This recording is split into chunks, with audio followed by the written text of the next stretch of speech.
Good afternoon, people. Good afternoon, everyone out there. So, yesterday's lecture, we have finished women issues. And before we proceed, you need to tell me, did you guys receive the notes? Because I have given the notes to the team. And I hope that they have been uploaded.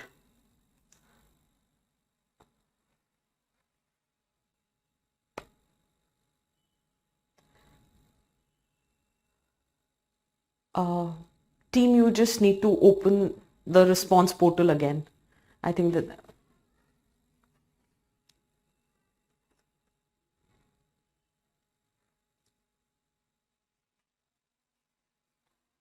just open the response portal again.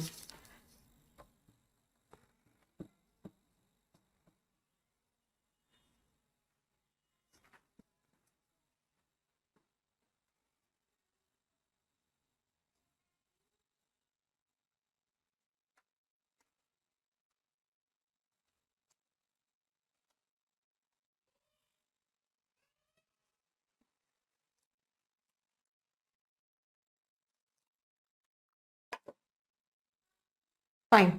So you've received the notes. Great. So let's start. So with that, women issues comes to an end, and just practice the questions that I've discussed in the class.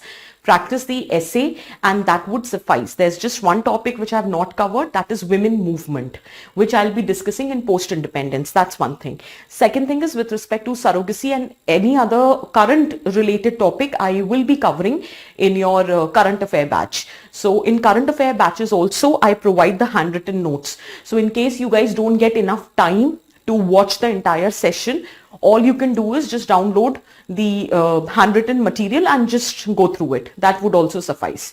Okay? So can we proceed? The next topic that we are supposed to take is diversity.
Okay. Concept, collective differences with sets of one group different from another. That is the concept.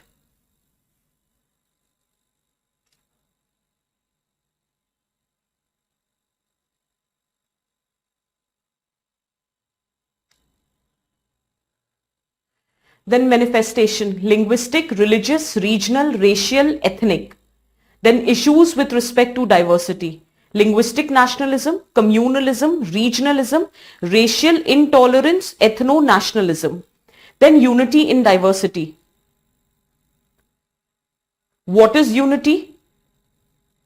Bonds of unity in India, diversity in unity.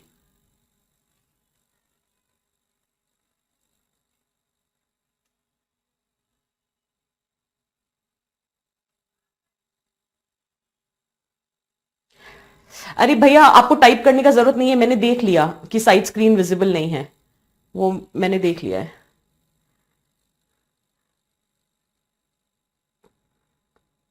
Zoom out करना है. अब ये zoom out कैसे होता है?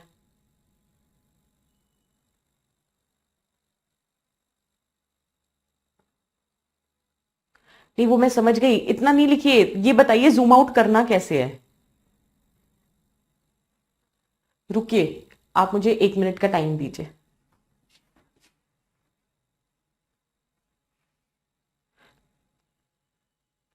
Rest of you kindly make this, just give me 1 minute.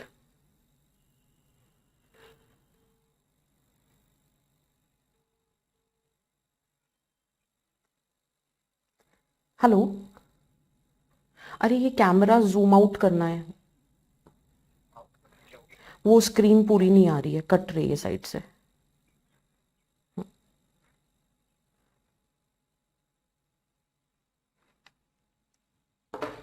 I'll just read out by the time I'm getting this thing done. Linguistic, religious, regional, racial, ethnic. Then issues with respect to diversity, linguistic nationalism, communalism, regionalism, racial intolerance, ethno-nationalism. Under unity and diversity, I've written what is unity, bonds of unity in India, and diversity in unity. ठीक है?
Is the board visible now?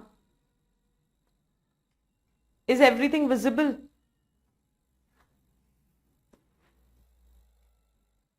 I think now it is pretty okay, right? So let's continue. So the first topic that we have to discuss today is with respect to the linguistic diversity. So to begin with, first you need to understand what is the concept of diversity. See, इतना कोई बहुत rocket science concept नहीं है. It's a simple thing. Fine, okay. So it's not a very rocket science kind of a concept. It basically says that individual differences is not treated as diversity, because obviously no two individual would be same. So individual difference is not treated as diversity. It is collective difference which sets off one group different from another, that is termed as a basis of diversity. So it can be a language, it can be religion, it can be region, it can be class, but class basic diversity we don't discuss because that is not a salient feature of Indian society, right? So whether it is race, whether it is ethnicity, whether it is caste, all of that. And caste we have already discussed, right? So there are different manifestations of diversity which is existing in our society. And with respect to all these manifestations, there are certain issues which has been confronted by Indian polity and governance. For example, linguistic chauvinism or nationalism. For example, communalism, religious fundamentalism, regionalism, racial intolerance, and ethno-nationalism. So whenever we are studying that specific topic, we would be discussing these issues. And finally, once we have done with all these issues, the last topic would be another salient feature of Indian society, which is unity in diversity. Is that clear for everyone? So let's quickly begin. The first diversity that we are taking up is linguistic diversity.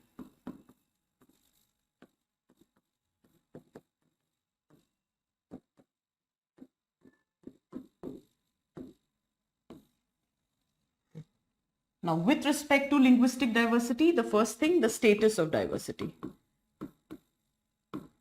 How diverse we are with respect to language. So, the status of diversity.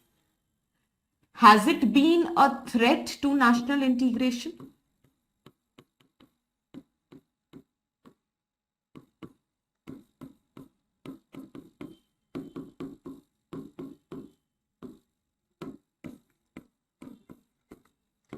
Yes, it was a threat to national integration in the initial 2 decades post-independence. There were 2 major issues which has confronted us. One was the official language issue, and other was the linguistic reorganization of states.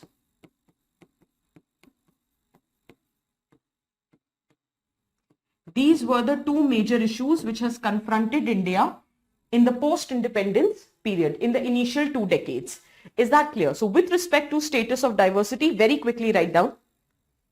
India is extremely linguistically diverse. India is extremely linguistically diverse, with 22 languages declared as official languages under the 8th schedule or are mentioned under the 8th schedule.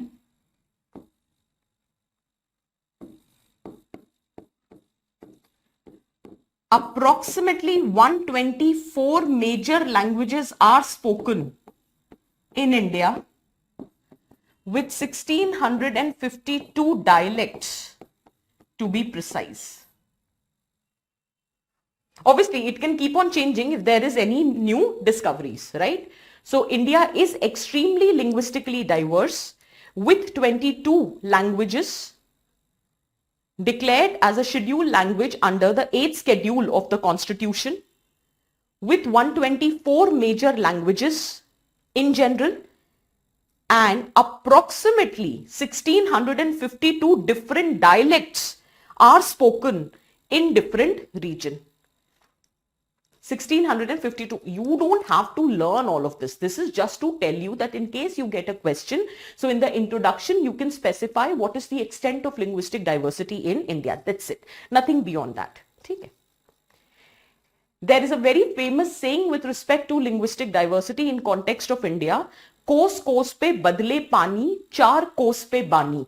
That is the extent of linguistic diversity, right? कोस कोस पे बदले पानी, चार कोस पे बानी.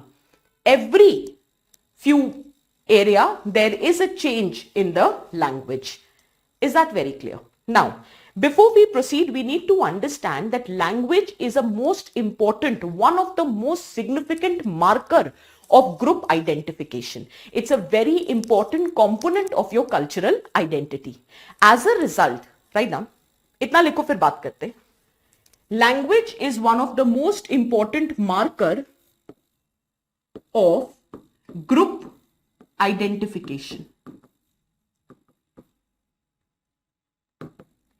It is an integral component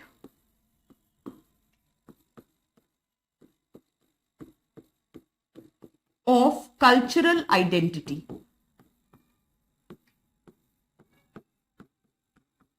As a result, linguistic diversity has acted as a source of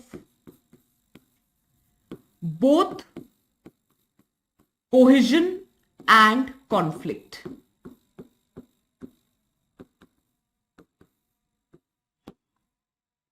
As a result, linguistic diversity has acted both as the source of cohesion and conflict.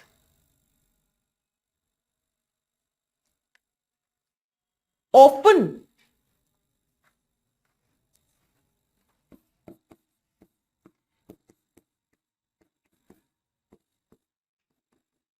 the discords have emerged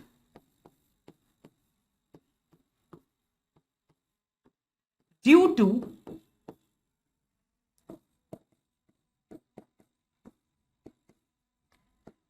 feeling of relative deprivation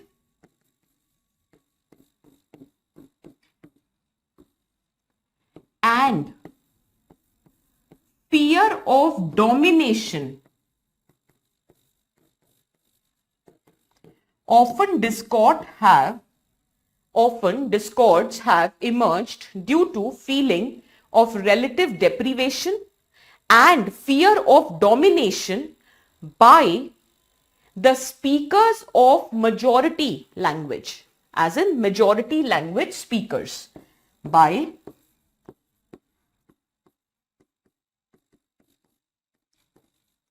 once you've written this, I am introducing a concept after this.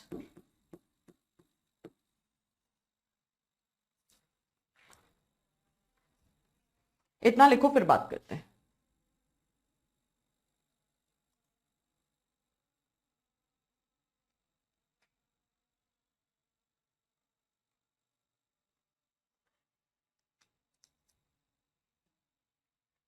India is extremely linguistically diverse with 22 languages declared as official language under the 8th schedule of the Constitution. The extent of linguistic diversity can be explained through a saying, कोस कोस पे बदले पानी,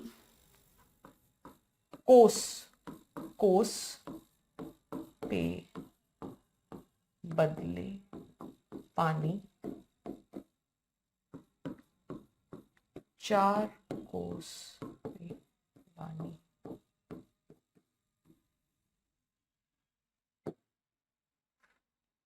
Is this clear? Now, I'm introducing a concept. Guys, you need to help me with one thing. Since I'm taking too many batches simultaneously, half of the time I don't remember that in what batch I have finished what aspect. So I'm introducing a concept. मेरे को इतना बिल्कुल ध्यान नहीं है कि मैंने जब women पढ़ाया था तो ये चीज मैंने बोली थी कि नहीं. But generally, let's see. If I have taught you this concept before, it would be a revision. And if I haven't, then listen it here.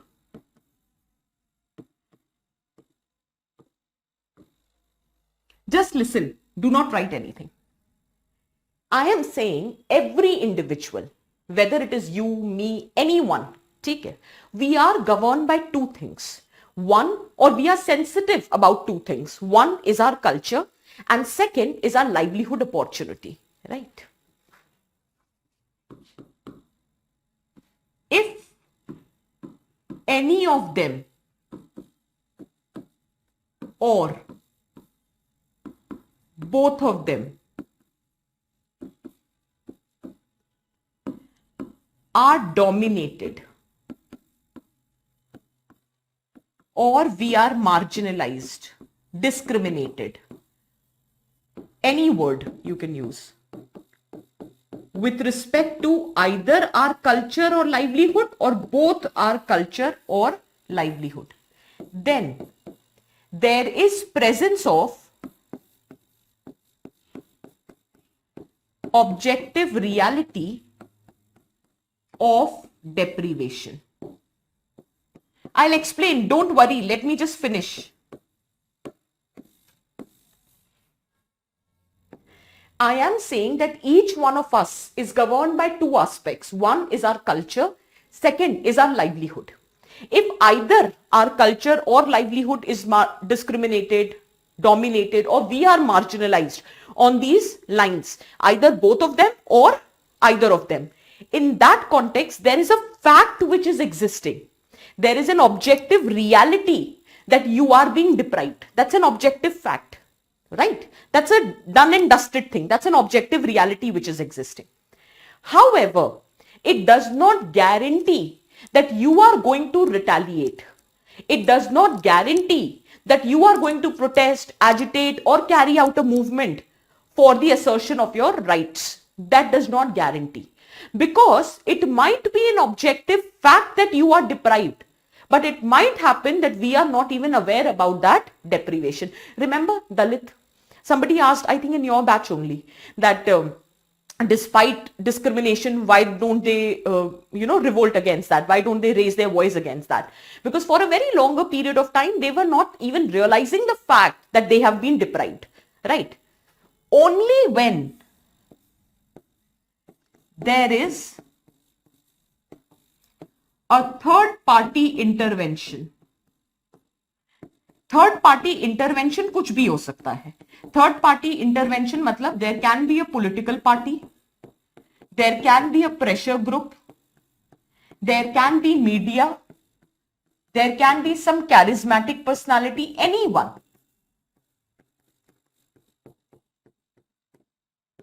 कोई भी.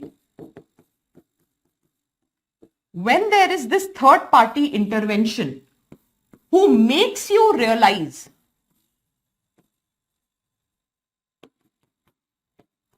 that look, you are being deprived,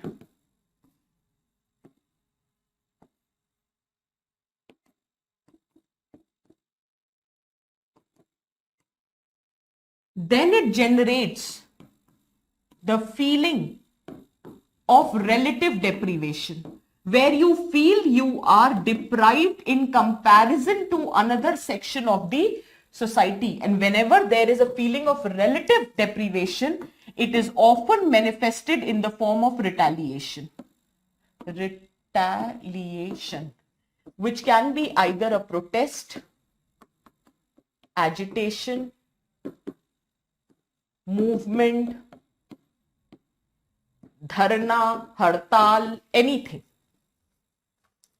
Is that clear? This concept, why am I discussing here, is because now very often we are going to use this concept in order to justify why the conflict exists in the society. Culture is, bachche, basically way of life. How you are living your life.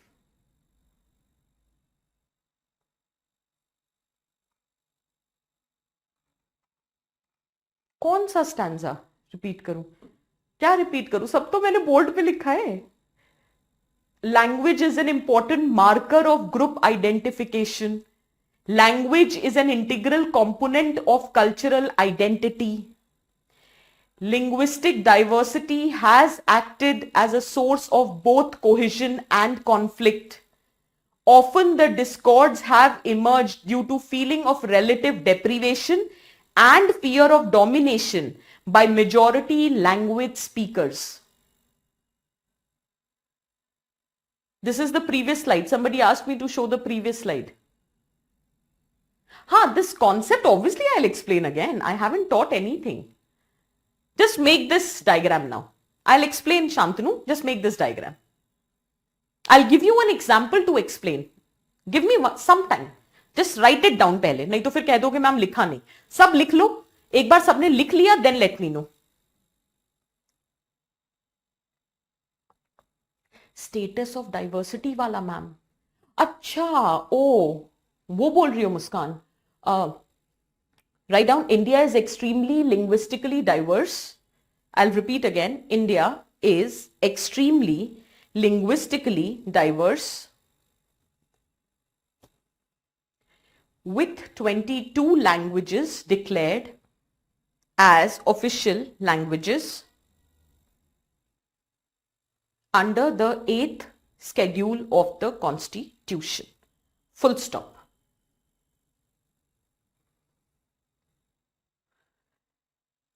There are approximately 1 24 major languages,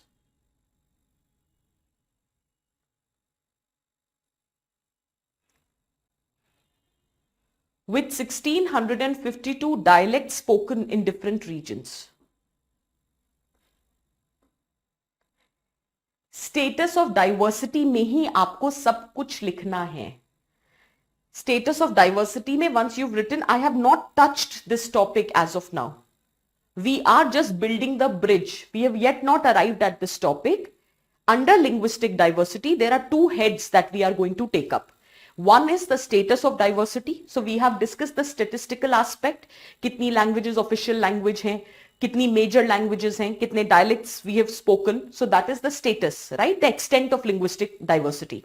Then we are basically talking about that how language is an important component and how it creates the potential for conflict.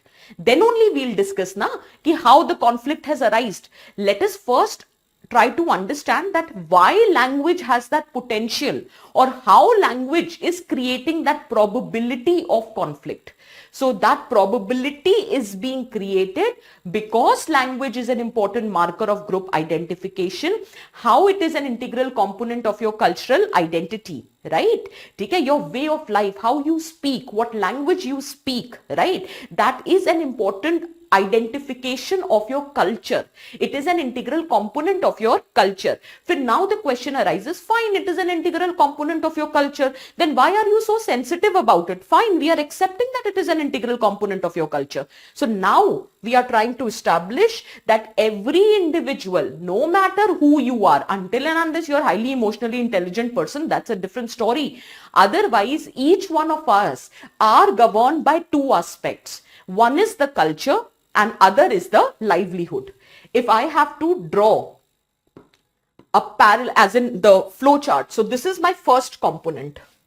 This is my first component, that every individual is governed either by their culture or by their livelihood. Okay. The second component is, if either of them or both of them are dominated or we are discriminated on the basis of our culture or livelihood, then it results into a situation of deprivation. I'll explain with the example. So that's the fact. However, maybe the objective fact of deprivation is existing, but you are not retaliating, you are not resisting, because you are not aware only that you have been deprived or discriminated. So when there intervenes some force, third party से, यहाँ पे party मतलब political party या status party नहीं है, कोई भी party से मेरा मतलब है any entity. When there is any force which intervenes and which tells you, look, you have been deprived either on the grounds of culture or on the grounds of livelihood, and that third force can be anything. It can be a political party, it can be a pressure group. ठीक है ना. अब आम आदमी party, it was a pressure group against the practice of corruption. ऐसा तो था नहीं कि इंडिया में नया नया the corruption had emerged. Corruption had always been a part of Indian administration, right? It has always been a part of Indian polity and governance. But with the intervention of Aam Aadmi Party, before they became a political party, they were a pressure group. When the movement was being carried out on Jantar Mantar, when they became the face of anti-corruption movement, so that was the time they made realized to the rest of the people that, look, you have been deprived. And as a result, people protested, and which was very evident in the next elections results.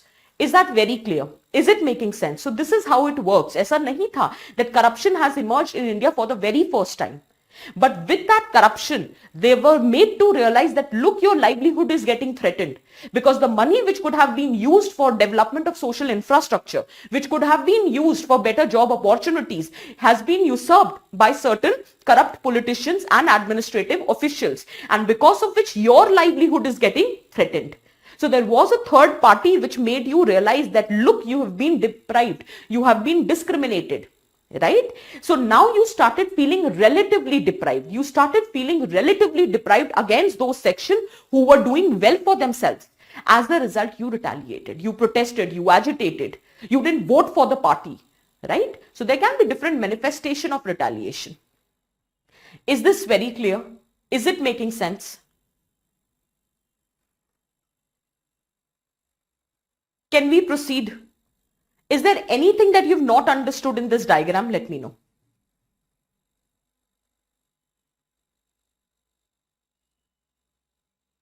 I'll discuss official language issue and you will get to understand. Official language issue and linguistic reorganization of state are nothing but the example of this diagram only. So let me start with official language issue. If you don't understand anything, then let me know. Okay, I'll come back to this diagram again. I'm not, it will stay with us on the screen. If you don't understand anything, let me know it again. Let me just start official language issue. ये diagram सबने बना लिया है? Everybody has made this?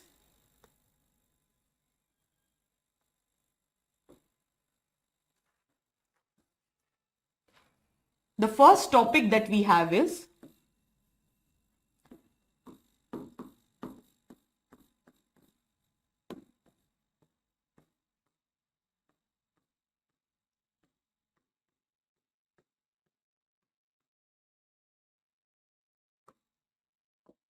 see, when we are discussing a topic, let us study the premise, or you can also call that background. Among the Indian leadership, even prior to independence, one thing was very clear, that India will never adopt any language as a national language, because India is proud of the diversity which is existing. So the leadership wanted to preserve that diversity.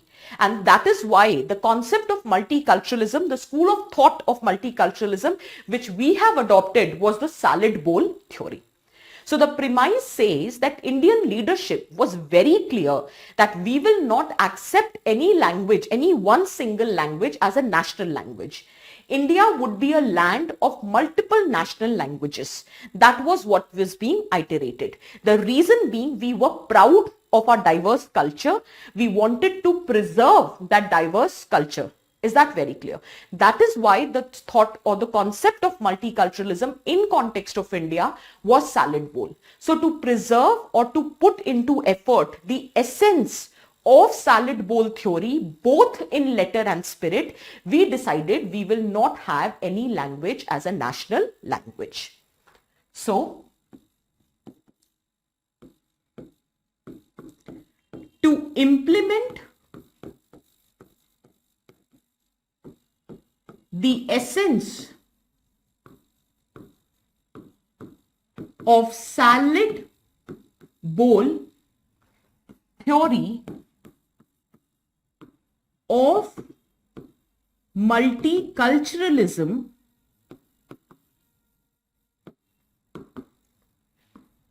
Indian leadership decided not to have any single language as a national language.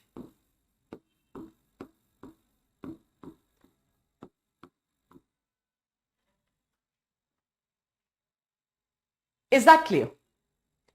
However, it was seen that in order to carry out some official work, there has to be a common language. Otherwise, how the official work would be carried out? Let us say I am speaking a language which you don't understand, and the language that you are speaking I don't understand. So can there be any conversation between us? No. So in order to facilitate smooth working of the official work, there was a need of an official language. Is that clear?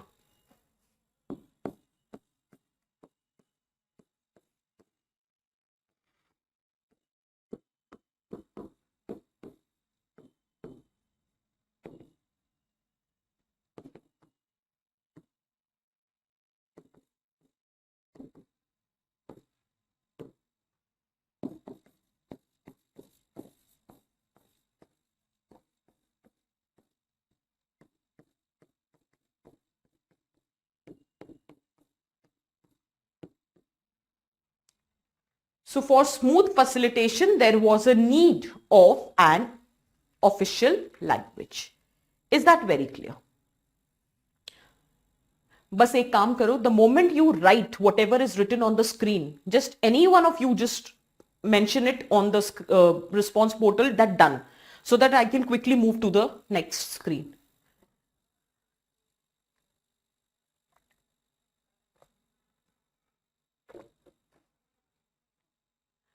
There was a need of official language.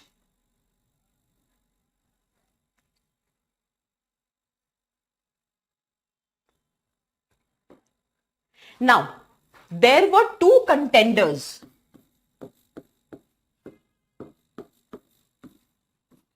for official language. One was Hindi. However, it should be Hindi or Hindustani, and whether it should be in Devanagari script or it should be in Urdu script. तो ये थोड़ा सा था कि हिंदी होनी चाहिए या हिंदुस्तानी होनी चाहिए, first. Second, whether it should be in Devanagari script or it should be in Urdu script. This was one. क्या लिख रही हूं मैं?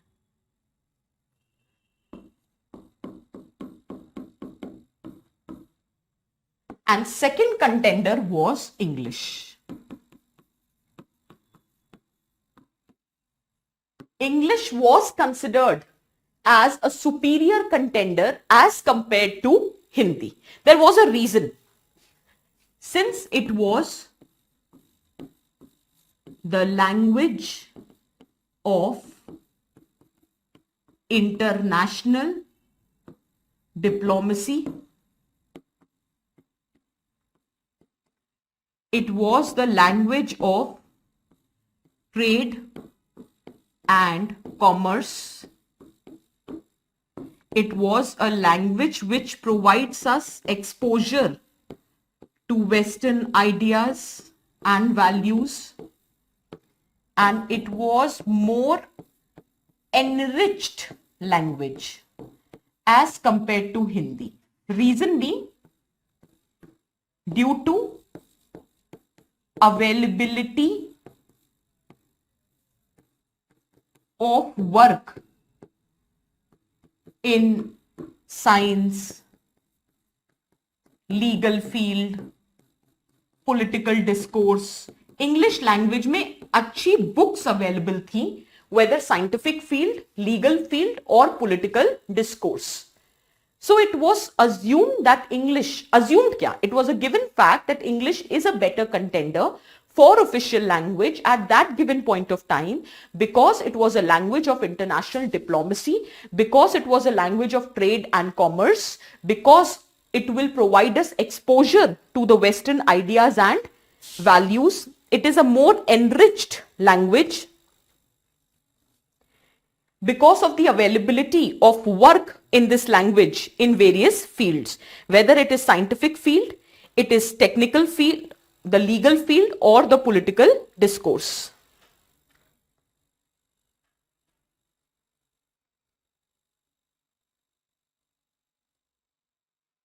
Is this clear? However, the leadership was very clear about the fact that the Indians are not going to accept English as the official language. Mahatma Gandhi said, no matter how enriched this language is, it will never be accepted by the masses as the official language because of unequal relations with the English men. Is that very clear? So एक line में अगर आप ये view point लिखना चाहते हो तो लिख सकते हो, वैसे कुछ ऐसी बात नहीं है. That according to Mahatma Gandhi, according to Mahatma Gandhi, irrespective of being a strong contender,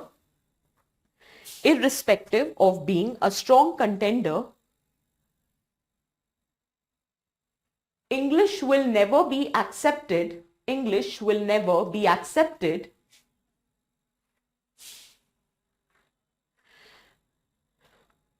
as the official language will never be accepted as the official language by the masses due to unequal relation with the Englishmen.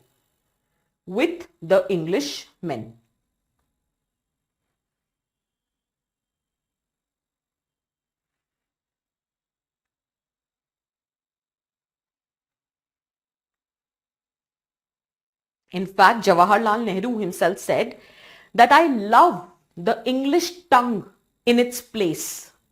That's there. I love the English tongue. But I am a very strong opponent of the fact that if English usurp the place which doesn't belong to it, that means if it becomes the main official language of India. So although I love the English tongue by its own, however, I am a very strong opponent of English if it usurps the place which doesn't belong to it.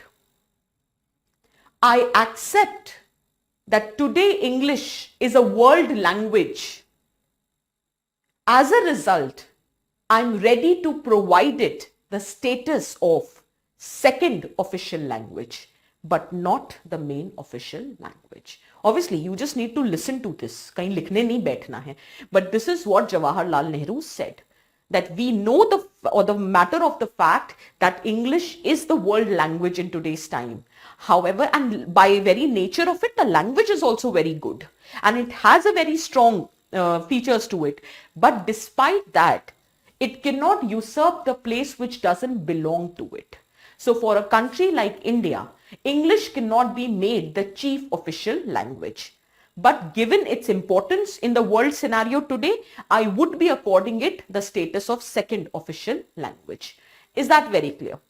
So there were two major contenders. Let's get back to the story again. There were two major contenders. One was Hindustani, Hindi. Another one was English. So one thing was clear. English cannot be the official language. Now the contender left was whether we want to go for Hindustani or we want to go for Hindi. The leadership like Jawaharlal Nehru, Mahatma Gandhi, they were in the favor of calling it Hindustani. Okay. However, the proponents of Hindi belt were adamant that Hindi should be declared as the official language. So fine, it was considered and that argument, that bargaining was given effect and Hindi was to be declared as the official language. Now it was whether it would be in Devanagari script or Urdu script. So partition made it quite clear that it has to be in Devanagari script because Urdu was termed as a language of secession. So Urdu was termed by many as a language of secession, right? As a symbol of partition. So the only option left was Devanagari script. However, when that bargain was made between the proponents of the Hindi belt as well as the leadership, so the leadership agreed not to make Hindustani but Hindi as the official language in the Devanagari script.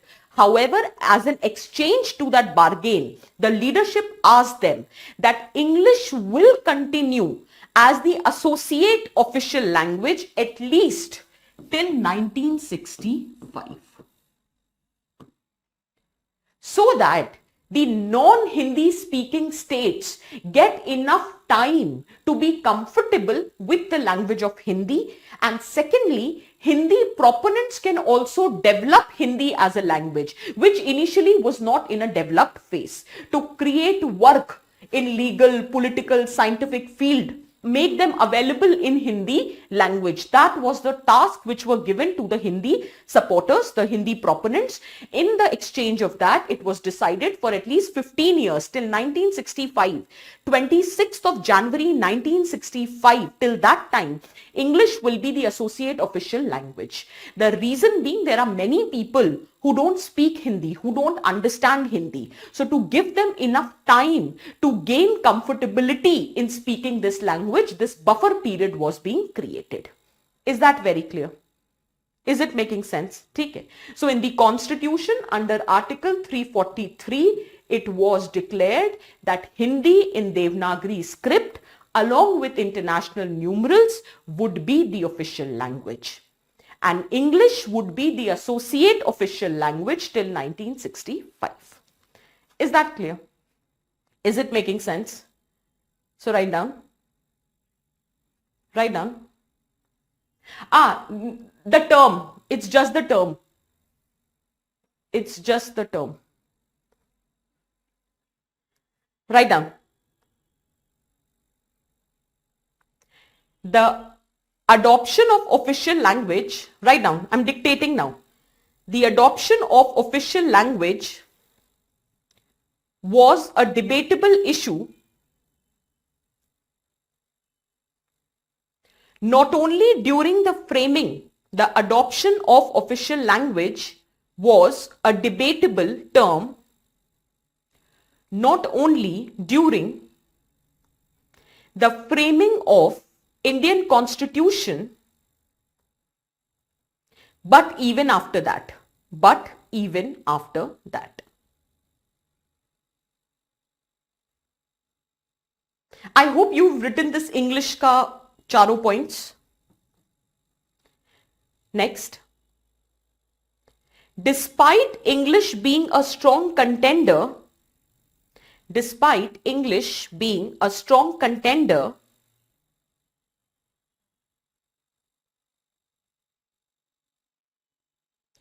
it was not accepted as the official language. It was not accepted as the official language.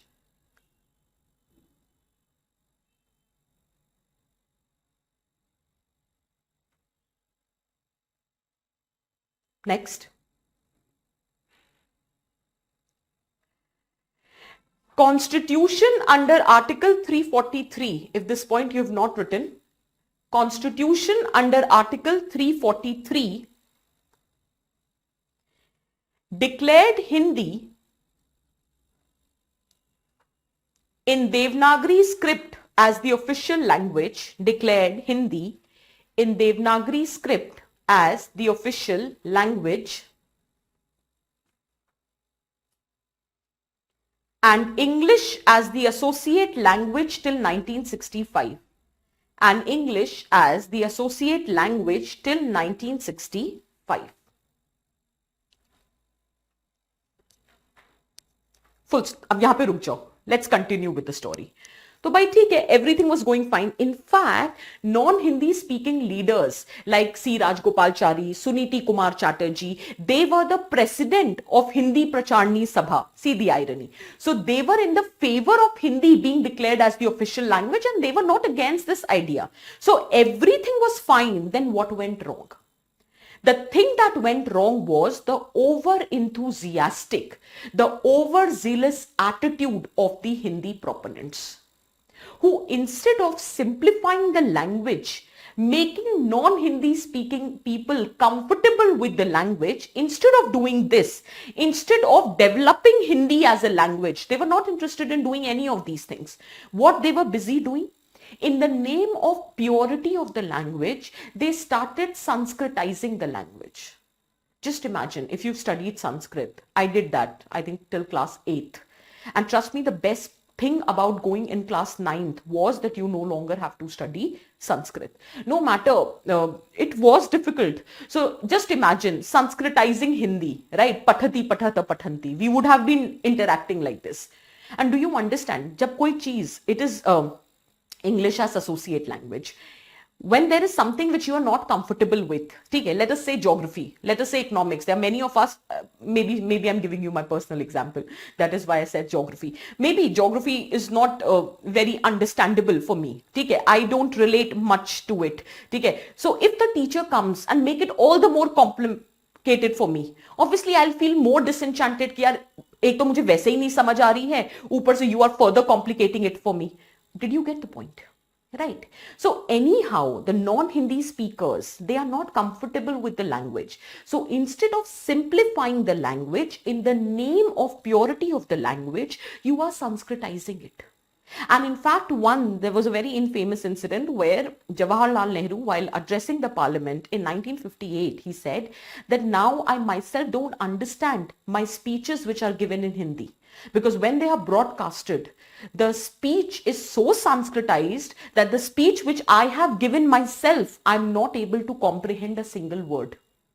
So the broadcasting was also made so Sanskritized, so complicated that the non-Hindi speaking people were becoming jittery. Do you understand, if a language is made official language, it is not only impacting your culture, it is also impacting your livelihood opportunities. Because if there is a specific language which is declared as the official language, then the medium of instructions in the higher educational institutes would be given in the particular language. The medium of government examination would be in that particular language. The access to the jobs in public sector enterprises would be governed by the fact whether you have the expertise in that language or not. So if a particular language is declared as an official language, it negatively impacts your culture and livelihood if you don't speak that particular language. Is that very clear?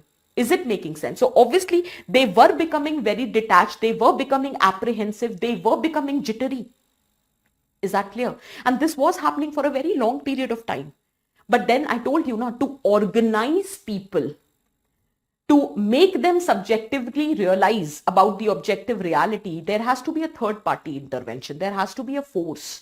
This time that force was these non-Hindi speaking leaders who initially were in the favor of Hindi being declared as the official language. Rajgopalachari. He was anyway very disenchanted with Congress. So in 1959, he has defected from Congress and he had created his own party, Swatantra Party. Then Suniti Kumar Chatterjee. He was very disenchanted with this overzealous, over-enthusiastic attitude of these people to forcefully impose Hindi as the official language. So he was also very disenchanted. So that third party intervention was provided in the form of this leadership, which organized people, which mobilized people and made them realize about the subjective realization of objective reality. Is it making sense for everyone? एक दो line लिखो फिर बात करते हैं. Write down. However, it was the over-enthusiastic attitude. However, it was the over-enthusiastic attitude of the Hindi proponents, which backfired and resulted into situation of supra-state regionalism. It was the over-enthusiastic attitude of Hindi supporters which backfired and created grounds for supra-state regionalism. Supra-state regionalism means group of states pitted against each other on an issue. So this time it was Hindi-speaking states versus non-Hindi-speaking states, and the issue was official language. Supra-state means group of states pitted against each other on a particular issue. Is that very clear?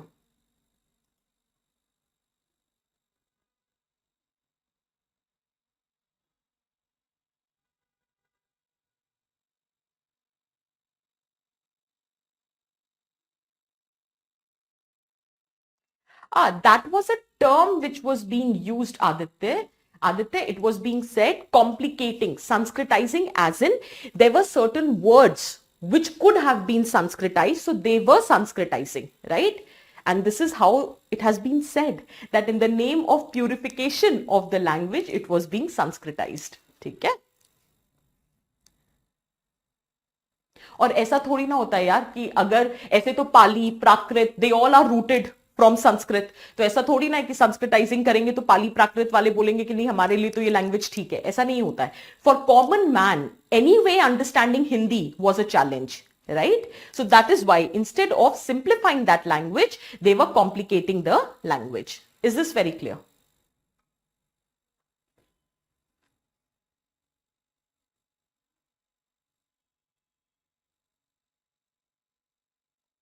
हाँ ठीक है Aditya.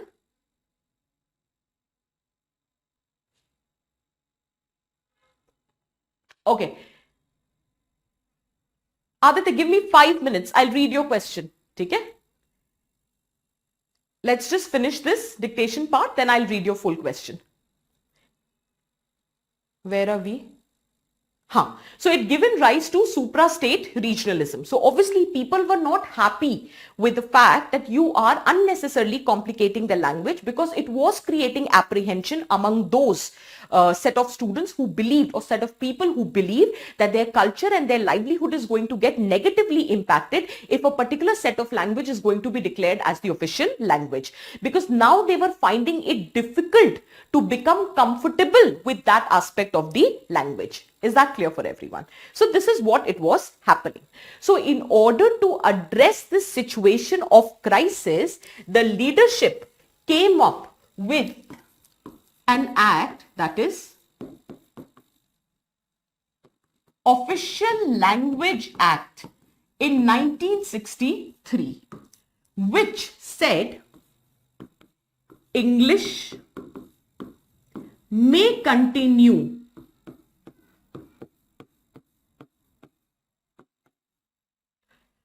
to act as associate language post 1965.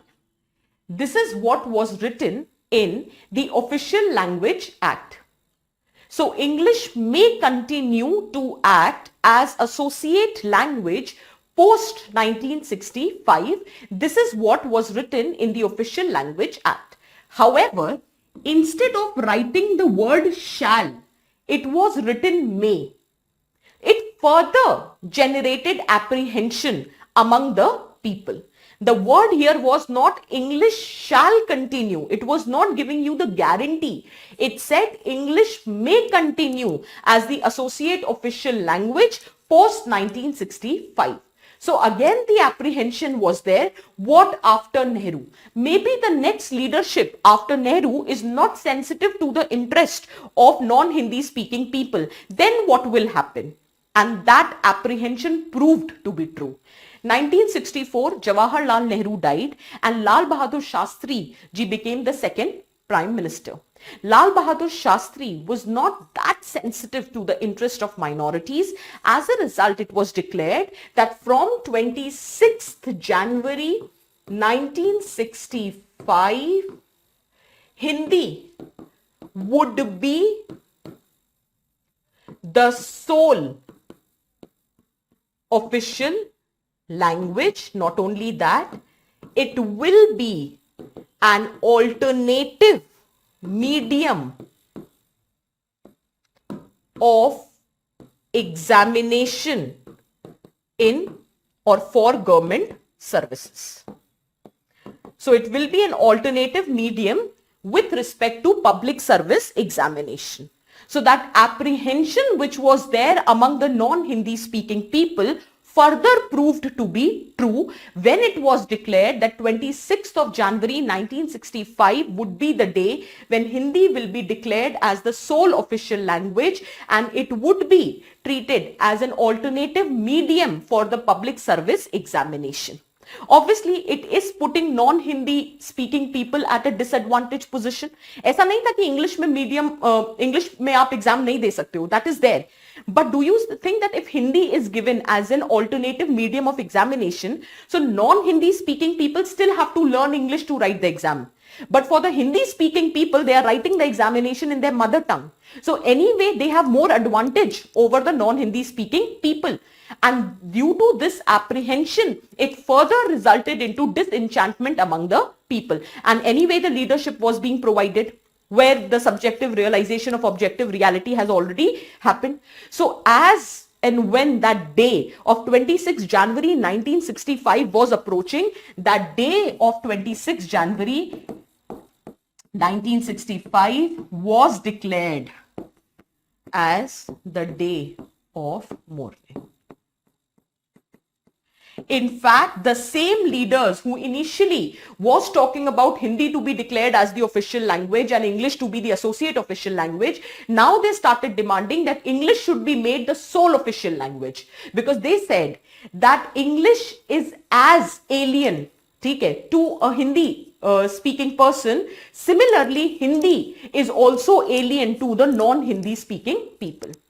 Is that very clear? So for non-Hindi speaking person, Hindi is as alien to them as English is for Hindi speaking people. So why we should be put at the disadvantaged position? So when initially we were saying that fine, Hindi should be the official language and English to be the associate official language, now we are saying let's make English as the associate official language and put both Hindi speaking and non-Hindi speaking people at the same pedestal, because both of them have to learn a new language, that is English. Is that very clear? So this day was declared as day of mourning and they started raising the slogan, Hindi never, English ever.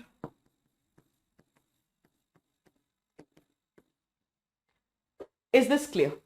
However, then obviously Indo-Pak war वगैरह होने लग गई and we got embroiled in that. So nothing major happened after this. ये protest, हड़ताल, agitations वगैरह हो रहे थे and it was a major issue. That day तो crisis was very high and there were a lot of students who have literally burned themselves to death because they never wanted Hindi to be declared as the sole official language because it was putting their livelihood under severe threat. So all of that was happening, but during that year, nothing happened after this. The reason being that other aspects were more prominent. So India got indulged in war with Pakistan and everything. However, after that, we know that Lal Bahadur Shastri died in Tashkent.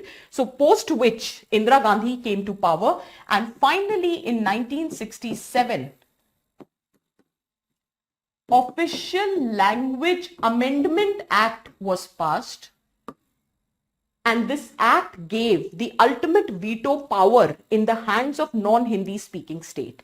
It said that English will continue as the associate official language till the time non-Hindi speaking people want. Is that very clear? So overall, this issue was brought to an end with the passage of Official Language Amendment Act. Is that clear? Is that clear? Is it making sense? Write down. कहाँ तक लिखा है? Did you write Official Language Amendment Act? What was the last thing that you've written? It given rise to supra-state regionalism. I think this is what you wrote, right? Next, write down. 1963, Official Language Act was introduced. 1963 Official Language Act was introduced to ensure Official Language Act was introduced to ensure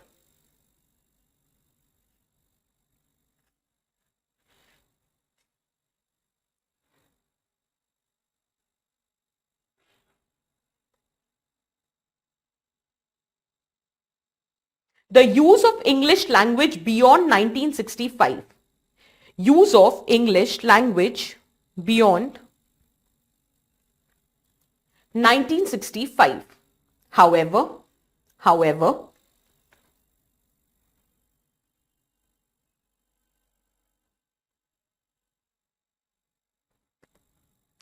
the text of the act was ambiguous. The text of the act was ambiguous.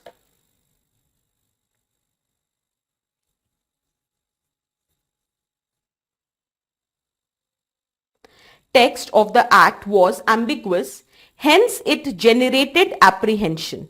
Hence, it generated apprehension.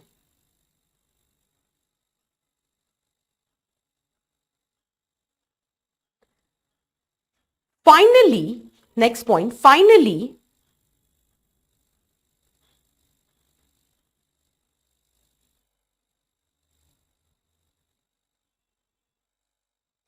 in 1967,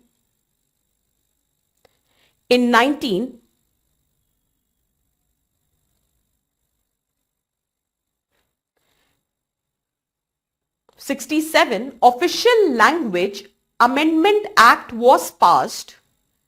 Official Language Amendment Act was passed, which ensured, finally, 1967, Official Language Amendment Act was passed, which ensured indefinite policy of bilingualism.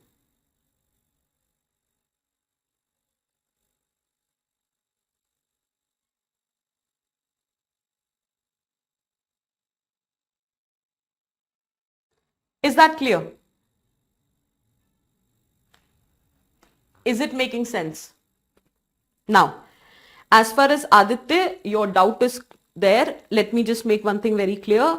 जब हम history के किसी चीज की बात करते हैं, so we present the history as it is being presented to us. So this is the book that we have, Bipin Chandra. Let me read out the phrase for you.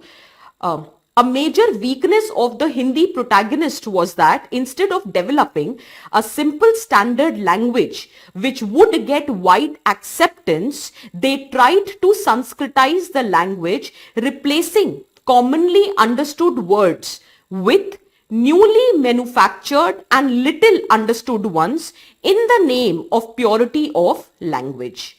This made it more and more difficult for non-Hindi speakers to understand or to learn the new version. In fact, All India Radio also took to Sanskritizing its Hindi news bulletins. In fact, Nehru once complained that he could not comprehend his own Hindi speeches which were being broadcast in the name of purification. See, this is what I was trying to say. Let me come down to your question. Before I read your question, whatever the doubts that you have, when we talk about certain incidences, just listen to me very carefully, everyone, since you've already studied your history and you might be knowing it, that when we study any specific event, that for example, when I was talking about the culture and the livelihood, that was a concept. That's a concept of subjective realization of objective reality. But when I'm talking about an event which has happened in the past, right, I would be presenting, I was not personally present in that event, right? I would be presenting that historical event from the perspective of a historian, right? And in context of UPSC, one of the historian whose work is accepted when you write UPSC answer is Bipin Chandra, without doubt. Do we agree to it? So when we are talking about historical developments or historical events, to be very precise, the events are being told in the class as from the perspective of that particular historian. So if I'm talking about, let us say we'll discuss integration of princely state, I'll give you the perspective of Ramchand Guha. He has done a very phenomenal work. Similarly, I'll be giving you the perspective of VP Menon because he was present that time. I was not present. Maybe in my previous birth, I really don't know, but I don't remember whether I was present or not. So when we are discussing history, the events are told with respect to how they are being presented by different historians. That is why the history can be very different when it is being read from the perspective of different people. For example, Romila Thapar has written something else. For example, Ramchand Guha has written something else. For example, Bipin Chandra has written something else. But since Bipin Chandra's work is widely accepted, so this is how. So that is why when you said, no, you didn't understand that how we are saying that Sanskritization of Hindi would be a challenge for non-Hindi speaking people. That is how Bipin Chandra has written that Hindi was being Sanskritized, and they were trying to, instead of simplifying the language, they were trying to add new words which are free from any alien influences. That is how it is being presented. Is that very clear?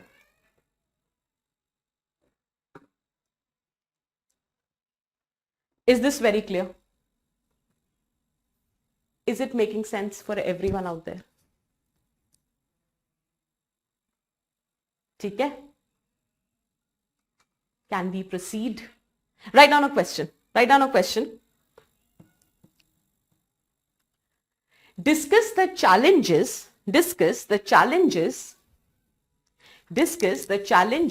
confronted, discuss the challenges confronted, discuss the challenges confronted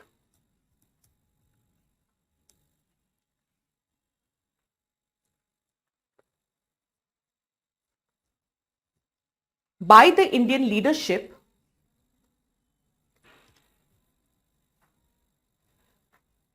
with respect to language issues, with respect to language issues in the initial decades post-independence, in the initial decades post-independence, in the initial decades post-independence, in the initial decades post-independence.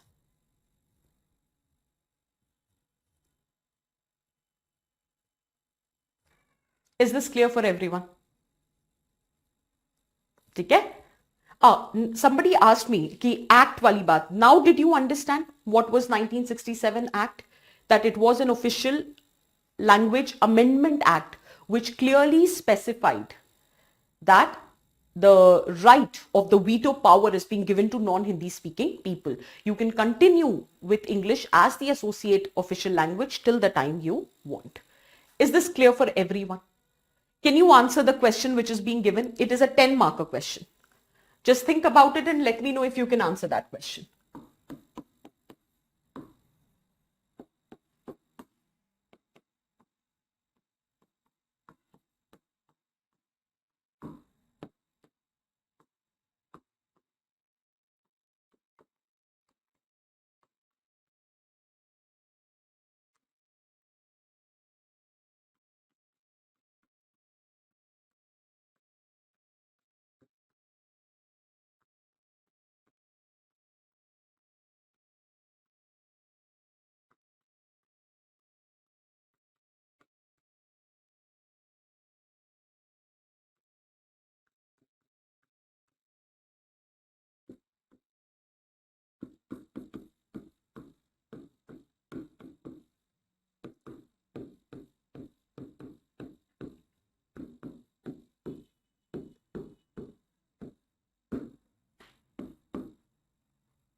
See, whenever we are writing any event, that is always advisable that one should start with a premise. I'll tell you a reason. When you will study post independence, तो उसमें ना हम prime ministerial era के थ्रू पढ़ते हैं. Nehruvian era, Shastri's era, Indira Gandhi's era. So in Nehruvian era, there are two topics that you study, that is official language issue and linguistic reorganization of states. So rather than covering that in post-independence, I'm covering it here. Because anyhow, we were studying linguistic diversity. ठीक है ना? So whenever you are studying a particular event, you should always start with the premise. The background should be clear. And the irony was that we were in the favor, the leadership was in the favor of linguistic reorganization because we wanted our regional languages to be further developed. And it was believed that if you want your regional languages to develop further, it can be done if the states are reorganized on the specific linguistic lines. Similarly, if you want massive spread of literacy, if you want universal education, at least at elementary level, then the educational instructions should be given in mother tongue, and which again would be feasible if you are redrawing your boundaries on the linguistic lines. Is that clear? And lastly, if you want to realize your democracy in both letter and spirit, then politics and administration should be carried out in the language which is commonly understood by the people there. Is that clear? So given these factors, there was a very strong case for linguistic reorganization of states. However, then what went wrong? Premise से क्या होता है, एक background मिल जाता है, बस और कुछ नहीं है.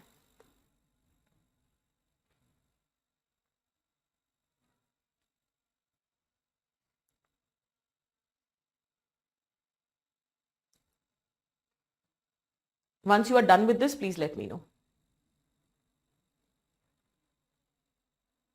However, then there were certain issues which created doubt in the mind of leadership with respect to linguistic reorganization. That is why this task was put on hold. ठीक है ना? However, at the time of independence,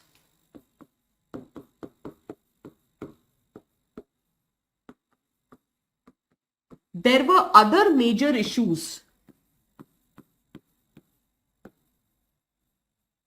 which were confronting India.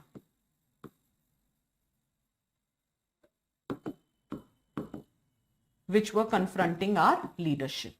There were other major issues which were confronting our leadership. For example, integration of princely states. Within that, the major issue was Kashmir issue, because of which there was the first Indo-Pak war. There were other major issues which were confronting India at the time of independence. Is that clear? As a result, the leadership believed any attempt to redraw the boundaries of state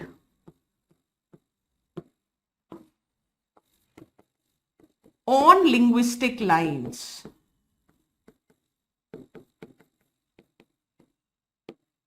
will lead to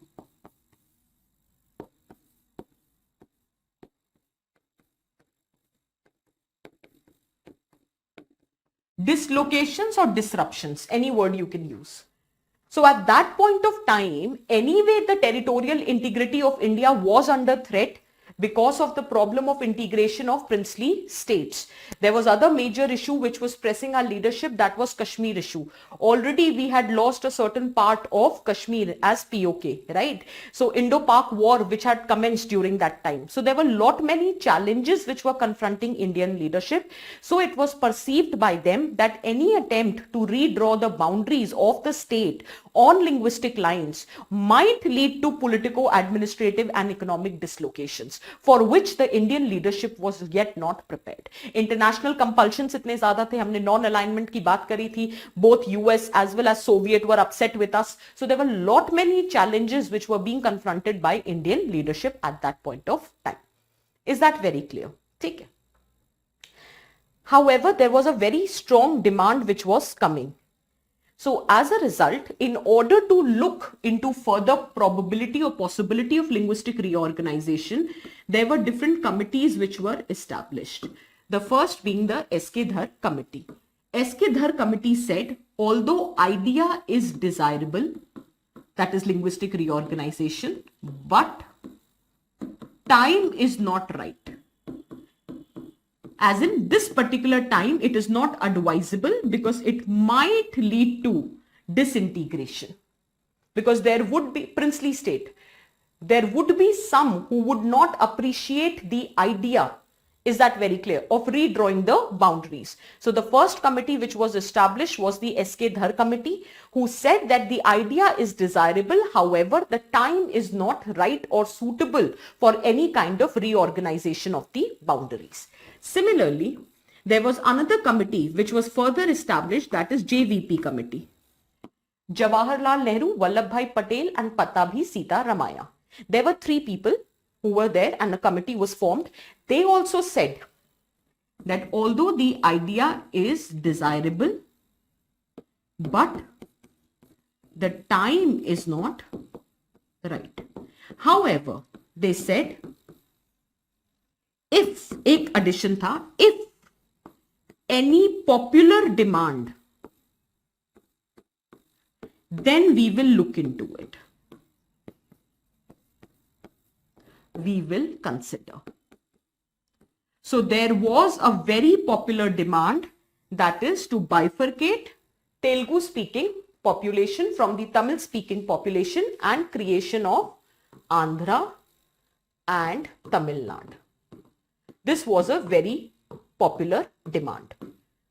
So this committee wanted to look into the demand of creation of Andhra and Tamil Nadu on linguistic lines. However, there was a bone of contention who would get Madras. The committee said both linguistically as well as geographically, Madras should go to Tamil Nadu. However, the leadership, the people of Andhra were hell-bent that they cannot give up on Madras. And as a result, the talks failed. And this is what Jawaharlal Nehru and the other leadership were fearing. That obviously there would be some who would not agree to any specific kind of redrawing of the boundaries on linguistic line. There would be some who would be losing out on certain territory. There would be some who would be gaining the territories. So it might create the situation of unrest in the society, and which happened also. So in this context, when the demand was not accepted and this entire negotiation was failed, then there was a person, his name was Potti Sriramalu. He sat for fast onto death. Potti Sriramalu. He sat for fast unto death, and after 58 days of fasting, he died. And when he died, it was followed by 3 days of non-stop protests, hartals, demonstration, and the situation was of grave social unrest. As a result, keeping that in mind, the government agreed to redraw the boundaries with respect to the Telugu speaking population as well as the Tamil speaking population. So when this agitation proved to be a success, there was having a domino effect, and the demand from other areas also started emerging.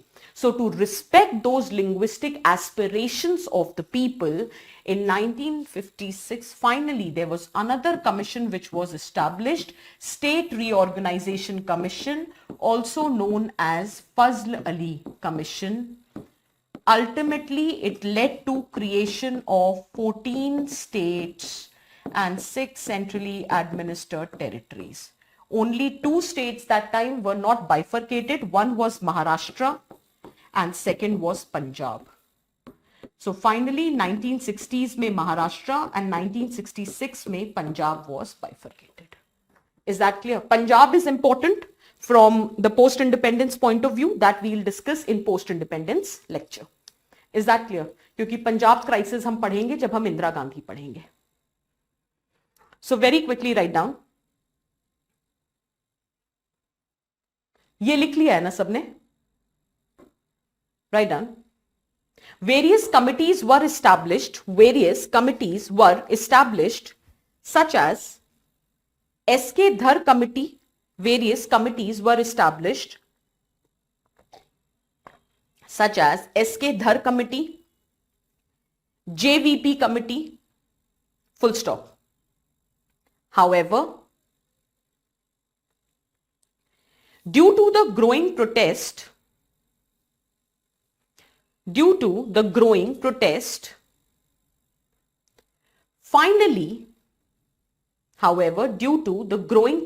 finally, government conceded to the demands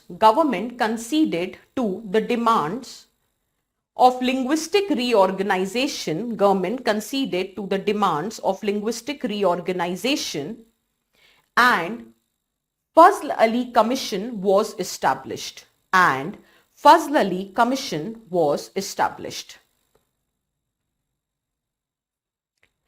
It provided for 14 states.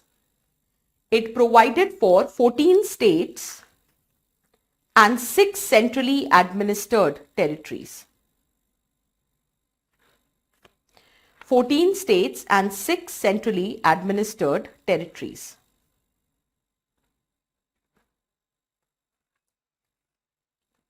However, Bombay and Punjab were reorganized later. Bombay and Punjab were reorganized later in 1960s and 66 respectively.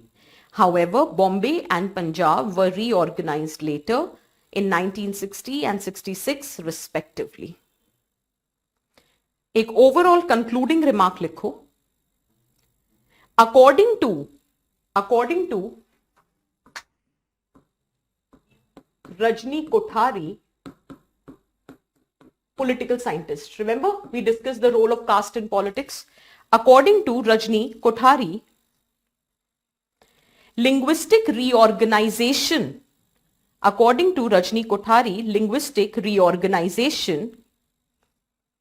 has been functional as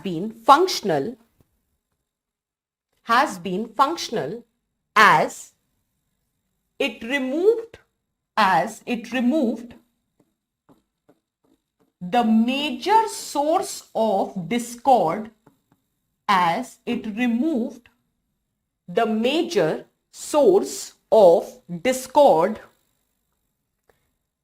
and created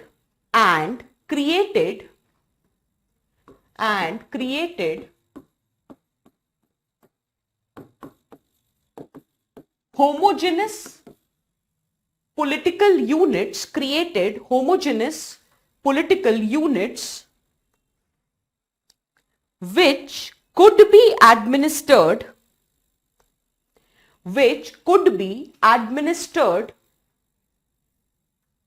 through the medium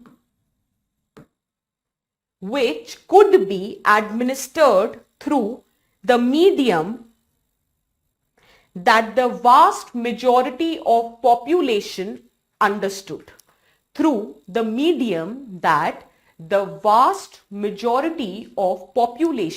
understood.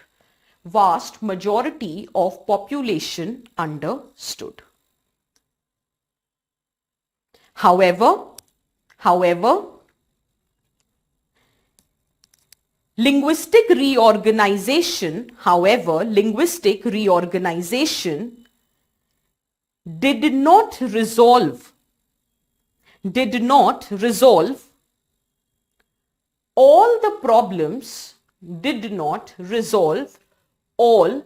problems related to linguistic diversity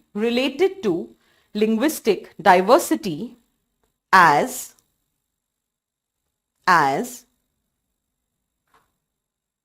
even after creation of linguistic states, there were various minority languages spoken in that particular state. Even after creation of linguistic states, there were minority languages spoken in that particular state. I told you, there are many languages which are spoken in India. As a result, it was like opening up of a Pandora box. As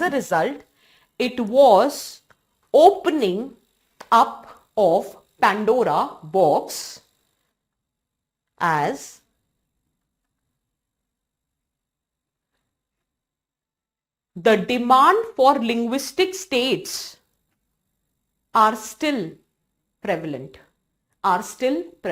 For example, demand for creation of Gorkha land out of West Bengal, linguistic expression. Similarly, demand for Mithila state out of Bihar. It is believed 1/3 of the population of Bihar speaks Maithili. So they are demanding creation of a separate Mithila state. So ऐसा नहीं है that with linguistic reorganization of the state, the issues related to linguistic conflict has come to an end. The reason being, even after creation of linguistic states, the people who were residing were not homogeneous with respect to language. There were different languages which were being spoken in that particular state. So the occasional expressions are there with respect to linguistic state. For example, Gorkhaland. For example, Mithila state. I'll repeat, even after creation of linguistic state, there were demands from the linguistic minorities of that particular state. Linguistic minorities of that particular state.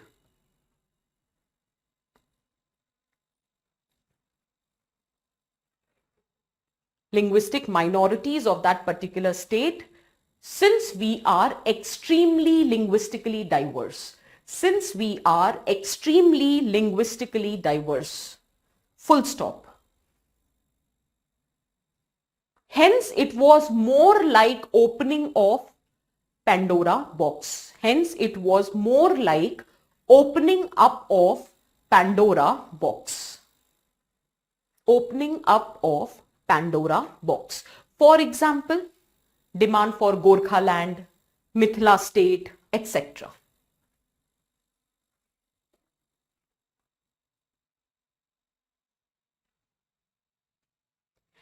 Linguistic chauvinism, full stop, linguistic chauvinism also finds occasional, Bodoland is not a linguistic issue.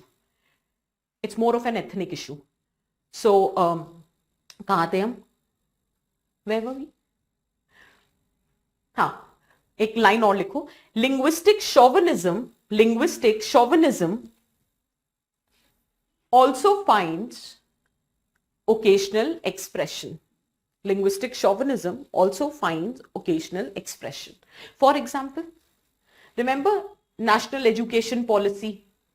We decided to make Hindi in the draft of national education policy. It was decided that Hindi would be made a compulsory language across India, so as to promote Hindi also and that free language formula. However, this was outrightly being protested by the South Indian states. So obviously that further forced the government to withdraw this provision. So the final national education policy that we got does not have a mention about this.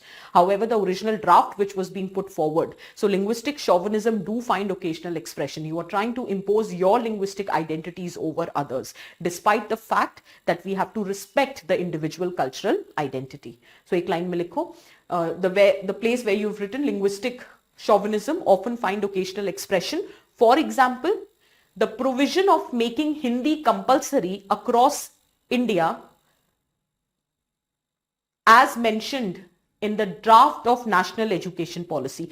Draft लिख देना क्योंकि final में नहीं है ये provision. इसके बाद बहुत बवाल हुआ था, इसलिए इस प्रोविजन को विड्रॉ कर लिया गया था. Is this clear for everyone out there? Write down a question.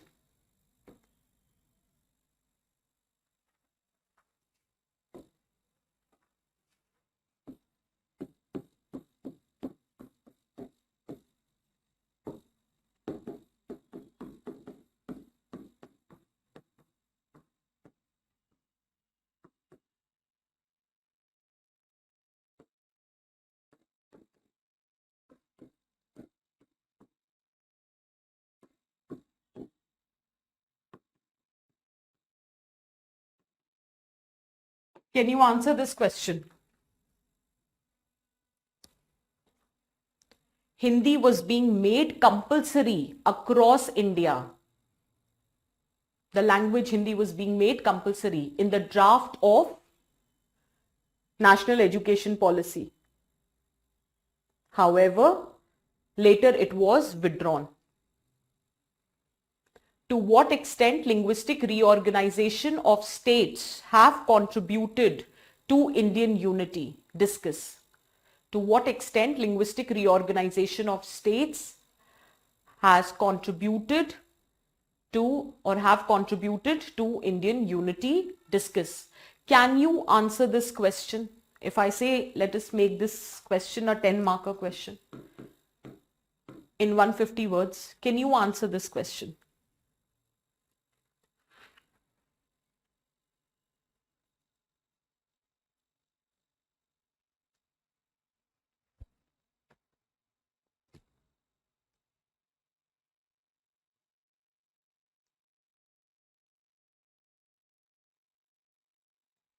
जल्दी बताओ, कैन यू आंसर दिस?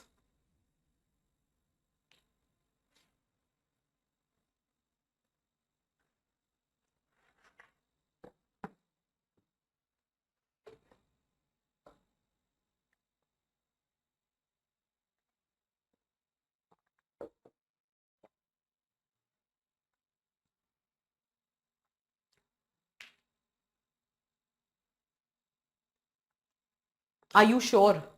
अच्छे से क्वेश्चन पढ़ो और बताओ.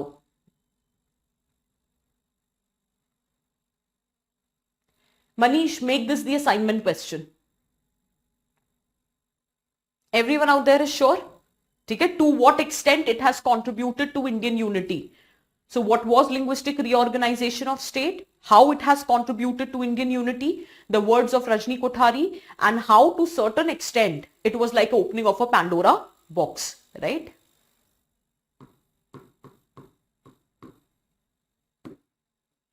It was a UPSC question. Is that very clear? So it's a very direct question, directly asked from Bipin Chandra, and this is how the answer has to be written. Linguistic chauvinism. हाँ दिव्यांश, यही है.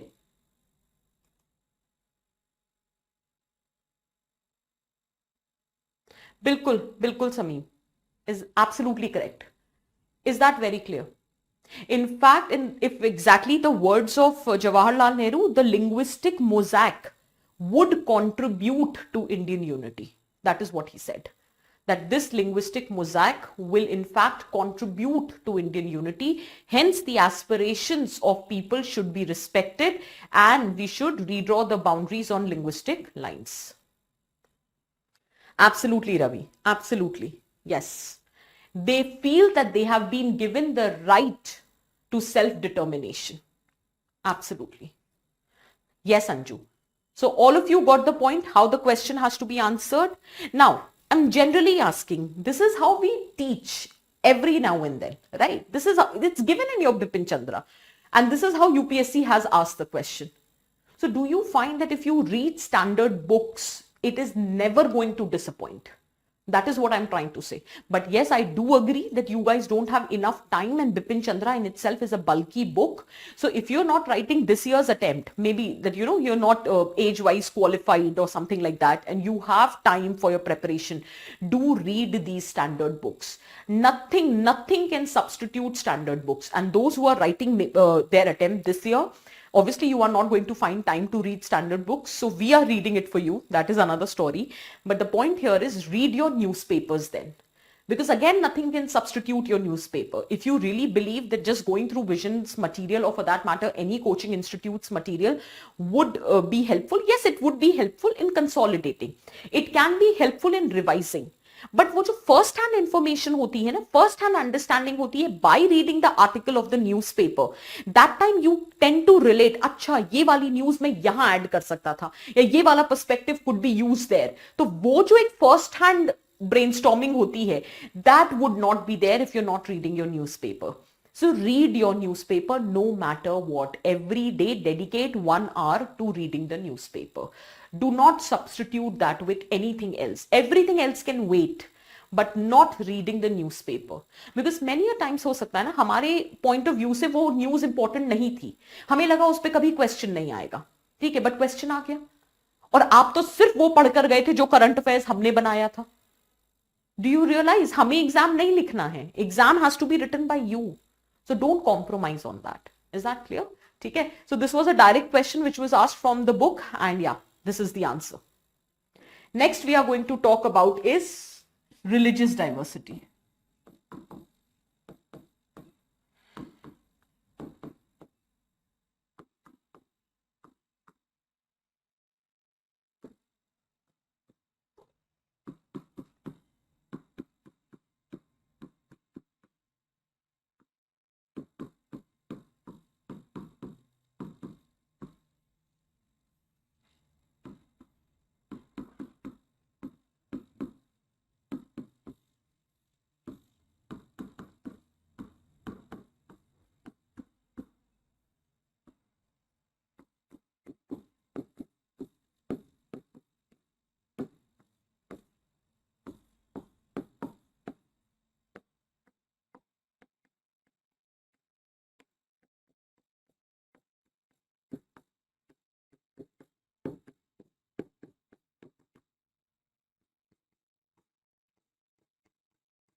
This is how we are going to proceed.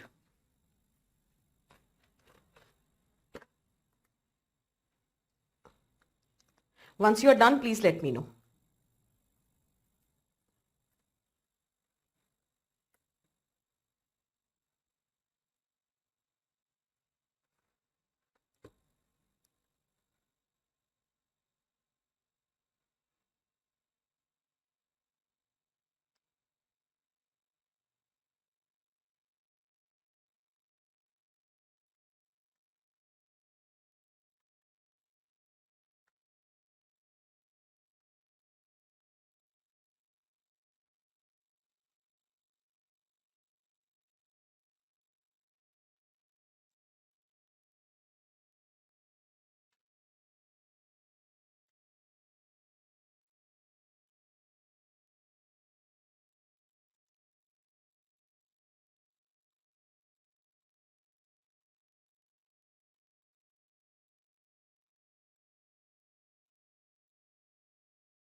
Vaibhav, um, I'll conclude the lecture at 3:30.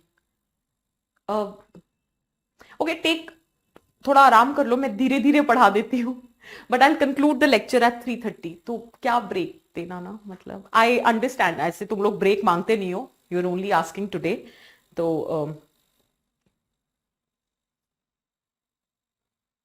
Just relax, I am not going to teach very fast. Important concept है, आराम से पढ़ाऊंगी मैं.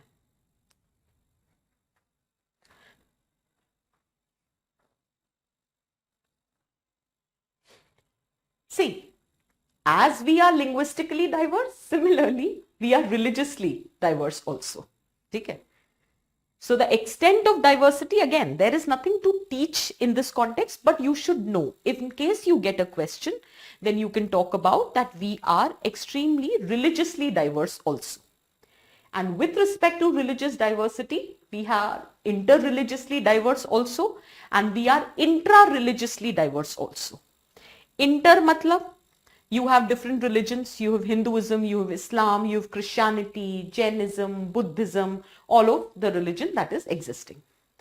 However, if I talk about intra-religious diversity, so within the religion, there exists diversity with respect to different sects, with respect to different cults, right? So just for the understanding, sect is basically the offshoot from the existing religion. बस एक line में दे रही हूं, definition लिखने की जरूरत नहीं है, it is only for your understanding. The offshoot from the existing religion. ठीक है, the offshoot from the existing religion on the basis of different interpretation of the ideology of the religion. Every religion has its own core ideology. That core ideology can be interpreted differently by different set of people. So based on different interpretation of the core ideology of the religion, when there is an offshoot from the existing religion, for example, Shia and Sunni, that is sect. Did you get the point? For example, Vaishnavites, Shaivite, Smarta, all of this is what? They are the sects within Hinduism. Is this clear for everyone? So the sect is the offshoot from the existing religion based on different interpretation of the core ideology. Simple words. Is that clear? Okay. The sect is a very close-knit organization. This is only for your reference. Do not write anything. It's a very close-knit organization. I'm going very slow. And the membership is very rigid. ऐसा नहीं है today you are Shia, tomorrow you can be Sunni. No.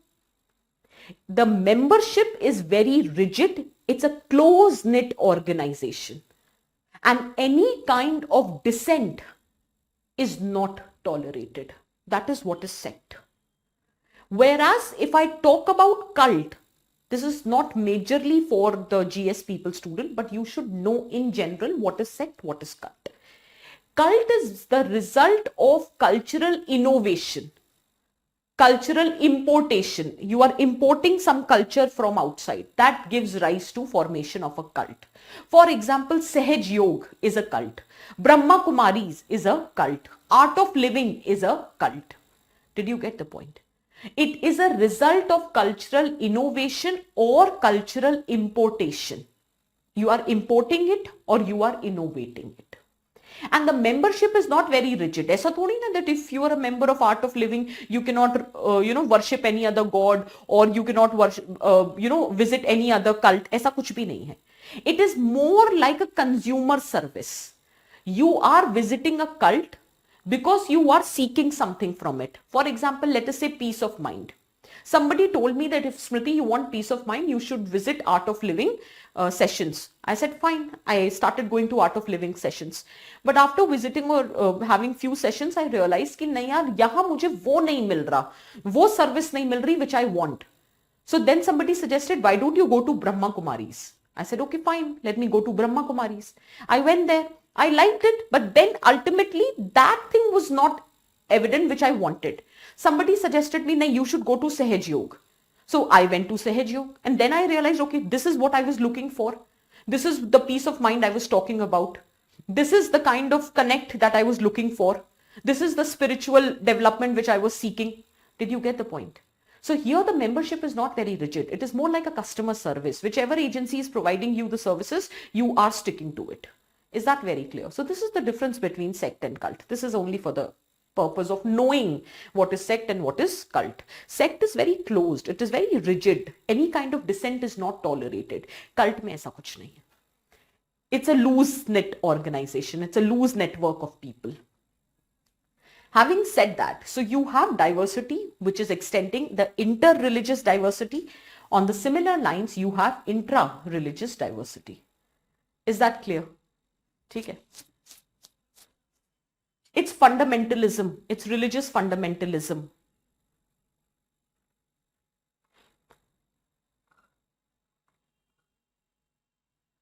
Sect और कितने simple words में बताऊं बच्चे?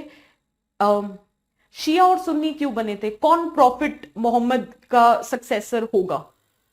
That was the basis of division between Shia and Sunni. So based on the core ideology, if there are certain set of people who are having different understanding upon the interpretation of core ideology, they will create their own groups. They will create their own sects. Is that very clear? Vaishnavites हैं, विष्णु को मानते हैं, शिवाइट्स हैं, शिव को मानते हैं, शक्ता है, स्मरता है, ठीक है? So there are different god within Hinduism that they are worshipping. So the core ideology, कोई बोलेगा कि ब्रह्मा जी सुप्रीम थे, कोई बोलता है कि नहीं विष्णु सुप्रीम थे, कोई बोलता है कि नहीं शिव सुप्रीम थे, कोई बोलता है नहीं दुर्गा सुप्रीम शक्ति है. सो कोर आइडियोलॉजी का जब डिफरेंट इंटरप्रिटेशन होता है, it results into different sects. Is that very clear? Is this clear for everyone? ठीक है. Is it making sense Shweta ना? तो sect and cult are just for your understanding that when there is differential interpretation of the core ideology of any religion, it results into formation of an offshoot of the existing religion. Okay, that is sect. Okay? Now, with respect to, this is only for the understanding that this is how the extent of diversity is existing. Now, with respect to the religious diversity, one of the major problem that we confront is communalism. So the first question that arises in our mind is, what do you mean by communalism? Is that clear? Take it. So write down. Write down. Communalism refers to an ideology. Communalism refers to an ideology. Communalism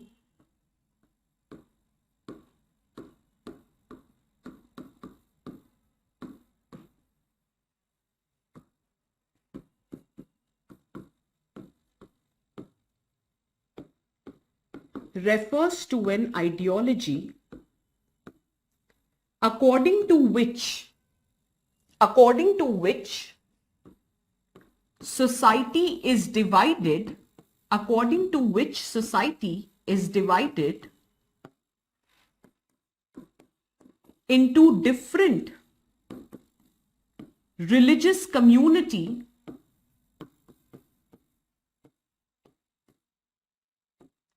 having different secular interest, having different secular interest. Here secular, if you remember, socio political economic interest. So write down, communalism refers to an ideology according to which society is divided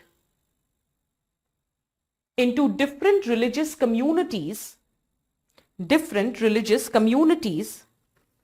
having different secular interest, having different secular interest.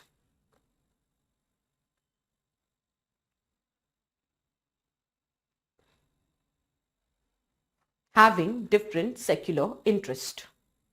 Secular as in socio-political economic interest. Now listen carefully. A man of religion may not be communal.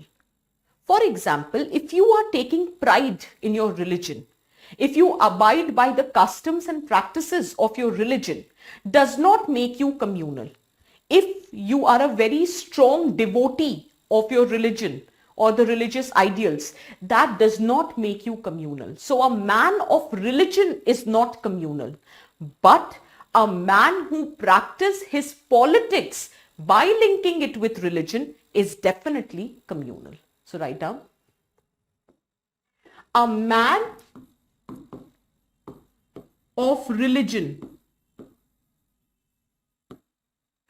is not communal.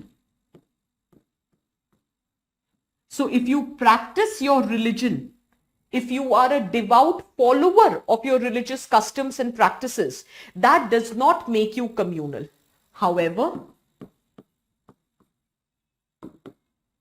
if you practice your politics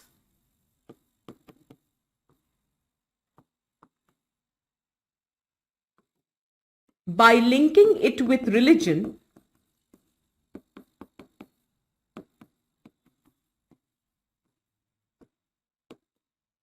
it is communal. So it can also be written as communalism is nothing but mazhab ki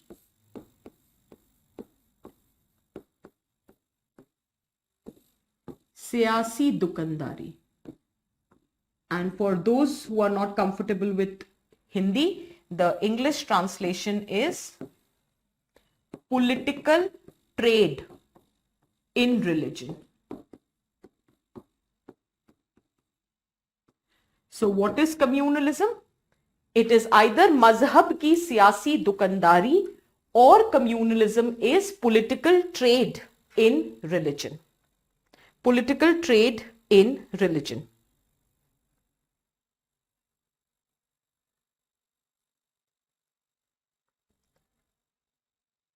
There was a 10-marker question asked by UPSC.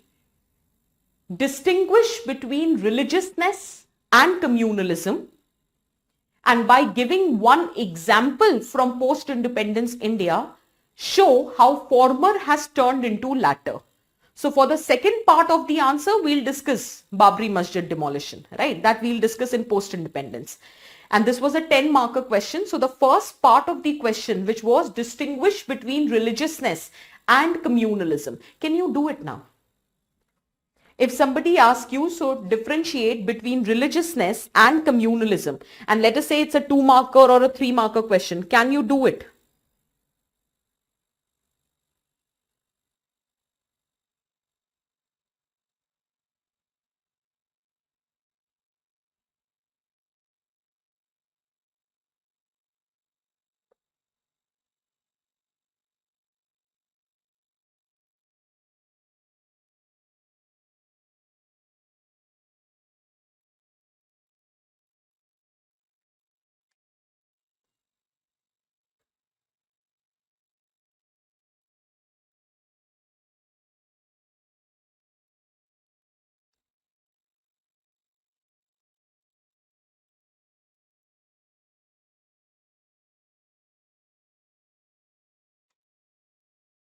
Can you answer this question?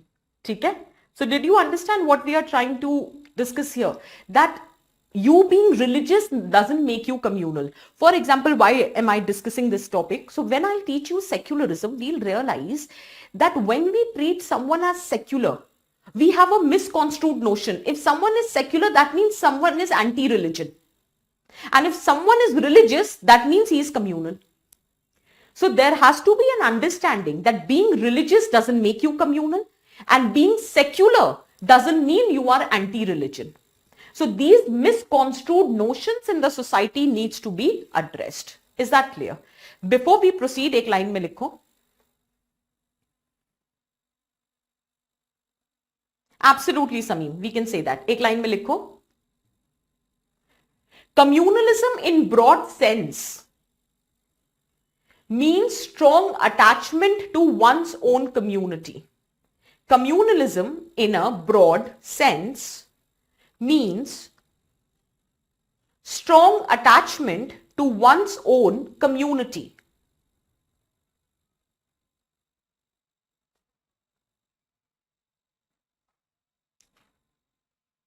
Full stop. Positive aspect of communalism is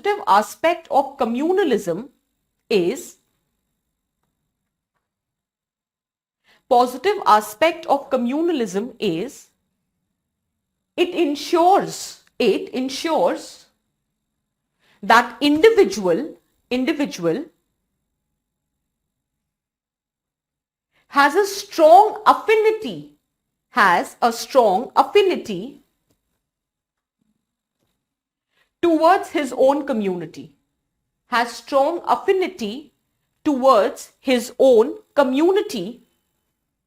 Positive aspect of communalism is it shows individual has a strong affinity towards his own community, and hence individual works for socio-economic upliftment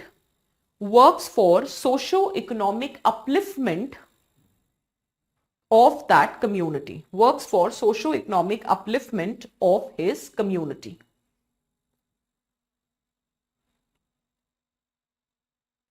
However, in negative sense,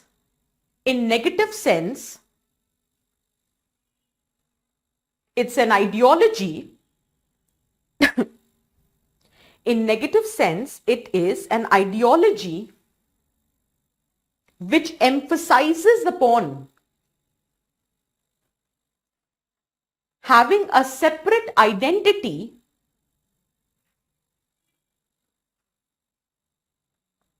In negative sense, it is an ideology which emphasizes upon having a separate identity of your religious group in relation to others, having a separate identity of religious group in relation to others, and there is a tendency to promote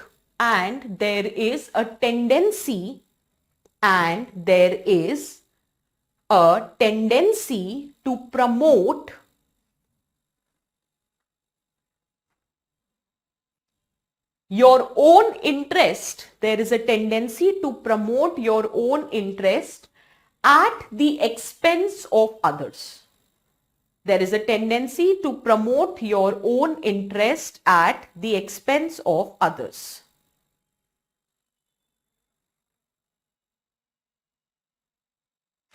Is that very clear? ठीक है.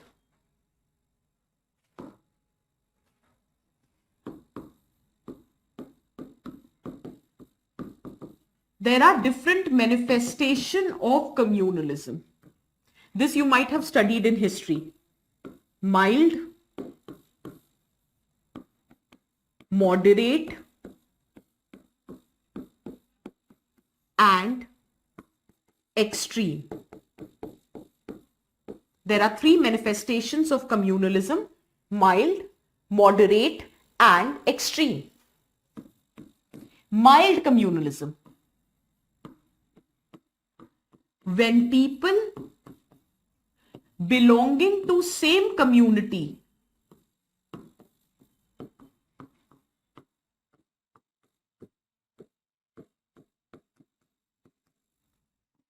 have same secular interest. Second, when people belonging to different communities have different secular interest. However, in extreme, not only different interest, but mutually hostile interest, antagonistic interest.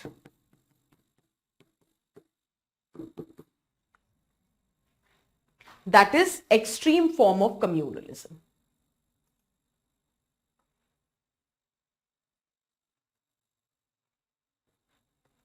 Now you will not give the example. We will not give any such examples. Just write hate speech against religious minority.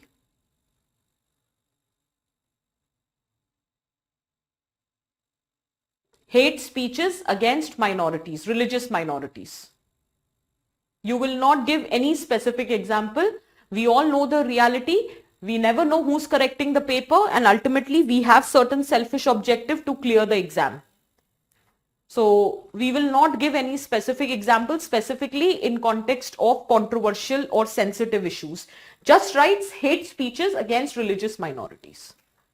Okay? Next. So did you understand the three things? Mild, moderate, and extreme.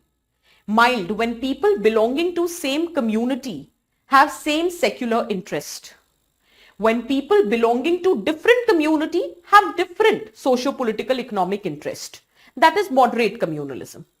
However, when you believe that since you belong to different communities, you not only have different socio-political economic interest, but those interests are mutually hostile. They are mutually antagonistic. Matlab, one can progress only at the expense of other. That kind of communalism is extreme communalism, which is causing the social unrest or which is causing the problem with peace and harmony in the current context.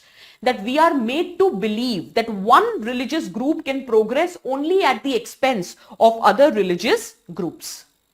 Is that very clear for everyone? Have I discussed zero-sum game in your theory in your class? Or a constant view of power? Did I ever mention that in the class?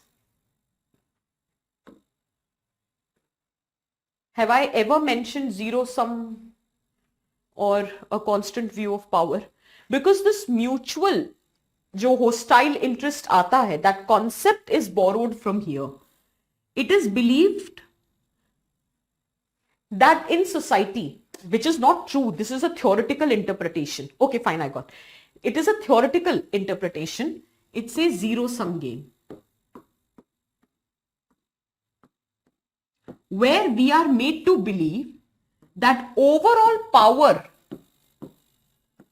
in society is constant.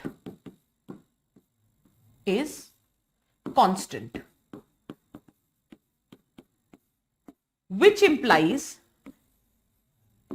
if anyone is gaining power, that implies the other is losing it.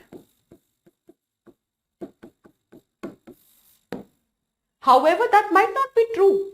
Maybe the power in the society can increase if you improve the infrastructure, if you generate more job opportunities. The overall share of pie or the overall size of pie can increase.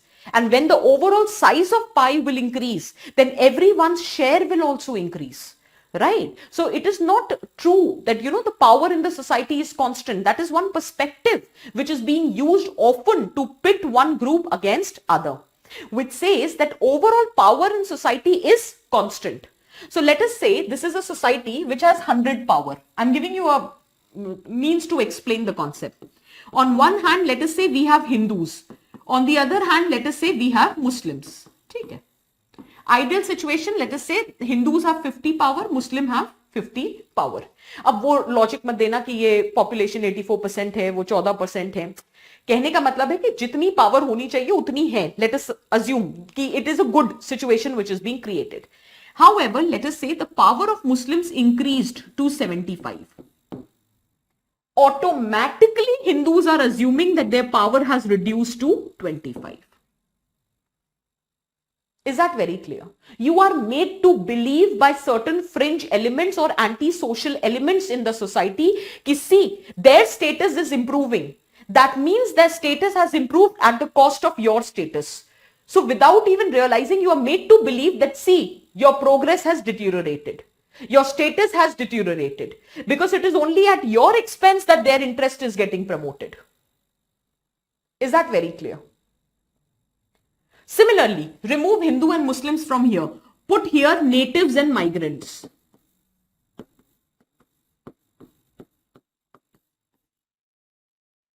We are made to believe, natives, that see, it is these migrants who are prospering and they are prospering at your cost. So it is the migrants who are prospering, and these prosperity which the migrants are achieving, it is at the cost of natives. तभी तो son of soil होता है. Similarly, male and female. When one of the party member of the current ruling government told to the male vote bank that, you are unemployed because the women are entering into the labor market. It is not our fault. We have created jobs, but you are not getting jobs because it is the female who is entering into the labor market. That is why you are remaining unemployed. What logic? So basically, you are pitting one section of the society against other. Everyone does that, Anju. It's not about the specific leader. The people who use these identities, the ethnic, cultural identities to pit one group against the other, this is how they do that. Is this very clear? So whether it is natives versus migrants, whether it is upper caste versus lower caste, whether it is Hindu versus Muslim, whether it is male versus female, every section of the society is being used by the fringe elements to play their politics by pitting them against each other. And that concept is zero-sum game. That the overall power in the society will always be constant. So if someone is gaining power, it is happening at the expense of others. ऐसा क्यों? The size of the power, the size of the pie can increase, no? Is this very clear? तो यहां तो मेहनत नहीं करेंगे कि अच्छा इन्वेस्टमेंट करें, सोशल इंफ्रास्ट्रक्चर इंप्रूव करें, स्किल डेवलपमेंट करें, क्रेडिट को ईज करें, ठीक है, और अपॉर्चुनिटीज जनरेट करें फॉर एम्प्लॉयमेंट. वो नहीं, एक दूसरे को आपस में लड़ा दो, काम ही खत्म.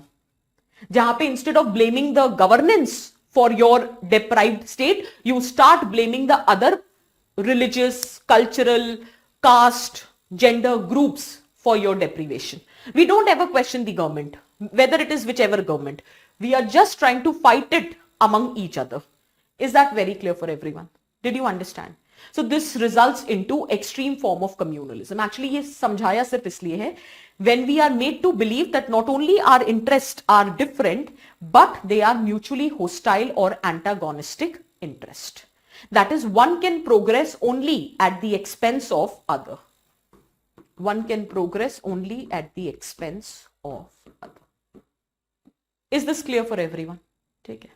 The next topic that we have to talk about is the types of communalism.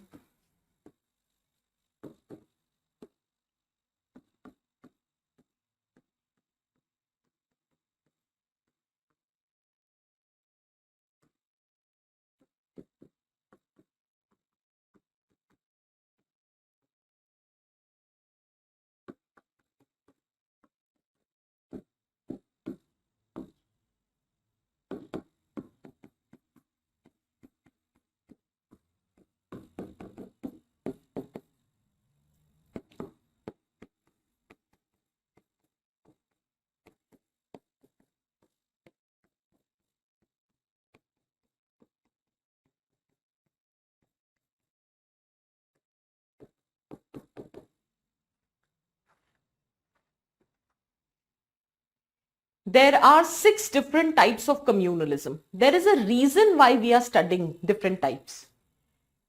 If we say, is communalism a threat to national integration? Right? If that is the question. So not all type of communalism is a threat to national integration. If the communalism is of first 3 types, that is assimilationist, welfareist, retreatist, then it is not a threat to national integration. However, if it is of the nature retaliatory, separatist, secessionist, then it is a threat to national integration. So in order to understand this, we are discussing this. Just for the information, it's a perspective given by T.K. Oman, right? So maybe in security, when you are studying separatist movement, so you might study in the perspective that separating from the Indian Union. Whereas in this, we are studying separate as different from secessionist. So ये ध्यान रखना कि जब आप कोई concept पढ़ते हो तो वो किसी के पर्सपेक्टिव से पढ़ते हो, इसीलिए क्लैरिफिकेशन दे रही हूं that it is T.K. Oman's perspective that there are different types of communalism. I am discussing these types of communalism with you only to answer the possibility of the question, that in case the question is asked that is it a threat to national integration or not, then what kind of answer can be written. So that is why I am discussing this with you. ठीक है ना?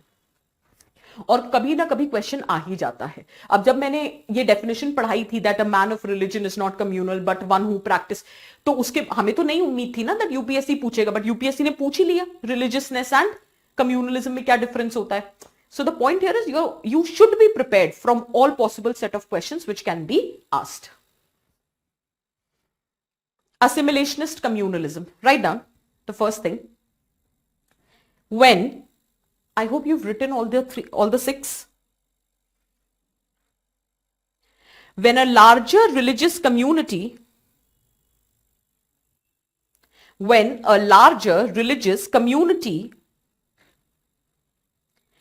tries to assimilate, when the larger religious community tries to assimilate the smaller communities, when the larger religious community tries to assimilate the smaller religious community within its fold, such that the latter's culture, the smaller ones, the latter's culture gets subdued.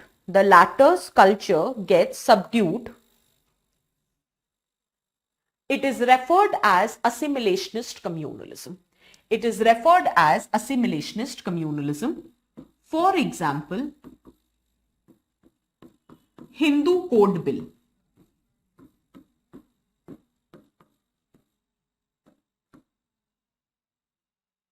Now the name of the code bill is Hindu Code Bill, right? But it is applicable to Hindus, Buddhist, Jain and Sikhs. However, the name of the code bill is Hindu Code Bill, but it is applicable to different religious communities like Sikh, Buddhist, Jain. So this is nothing but an example of assimilationist communalism, right? Similarly, I remember in the first lecture, जब मैं introduce कर रही थी, and I was talking about the tribal perspectives, assimilation, isolation, integration. I think I have discussed that example. So in that context, the policy of assimilation, which was put forward by G.S. Ghure, who considered that tribals are nothing but backward Hindus. Hence, they should be brought within the fold of Hinduism. So you are trying to bring tribals within the fold of Hindu culture. You are trying to assimilate them so that the latter's culture gets subdued. So these are nothing but the example of assimilationist communalism. These are examples, ठीक है? And this has happened many a time that we have tried to bring the smaller communities within the fold of the larger community so as to bring about certain kind of homogeneity, right? So that is assimilationist communalism. This is just an example. Okay? Similarly, we have welfareist. Right now, when the people belonging to a particular religious community, when people belonging to the particular religious community works for the welfare of the members of that community, socio-economic upliftment. So when people belonging to a particular religious community works for the welfare of the people belonging to that religious community is referred as welfareist community. For example, providing scholarships if you belong to that religious groups, or providing hostel facilities, और residential accommodate उसी में आ जाएगा, job opportunities कर दो, job opportunities. So this is nothing but welfareist communalism, and there is no harm. You are doing it for the welfare of your own people. You are not causing any harm to others. You're just working for the welfare of your own people by providing them scholarship, hostel facility, employment opportunities, etc. So that is nothing but welfareist communalism. Then we have retreatist. Actually, when this perspective of retreatist was given, it was given in context of a religious community that is known as Bahi community.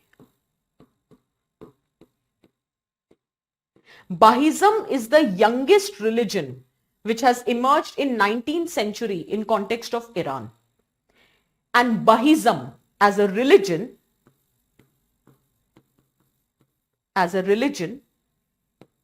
is based on, just let me finish, is based on principle of unity of God, unity of religion, unity of mankind.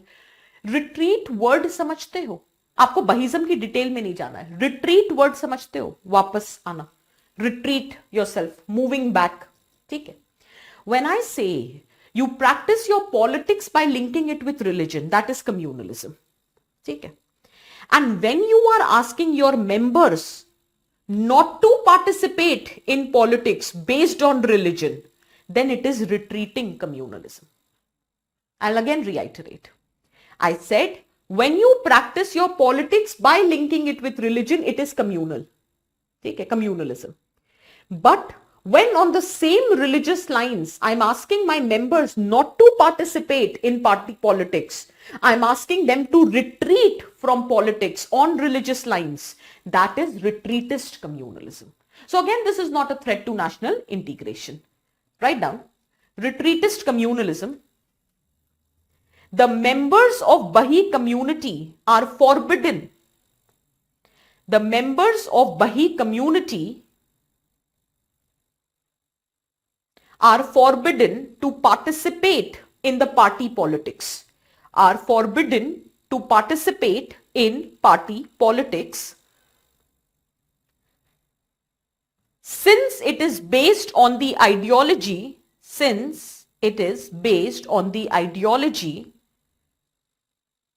of unity of God. It is based on the ideology of unity of God, religion and mankind. Unity of God, religion, mankind. Hence, since it is based on unity of God, religion, mankind, hence, any prejudice on the basis of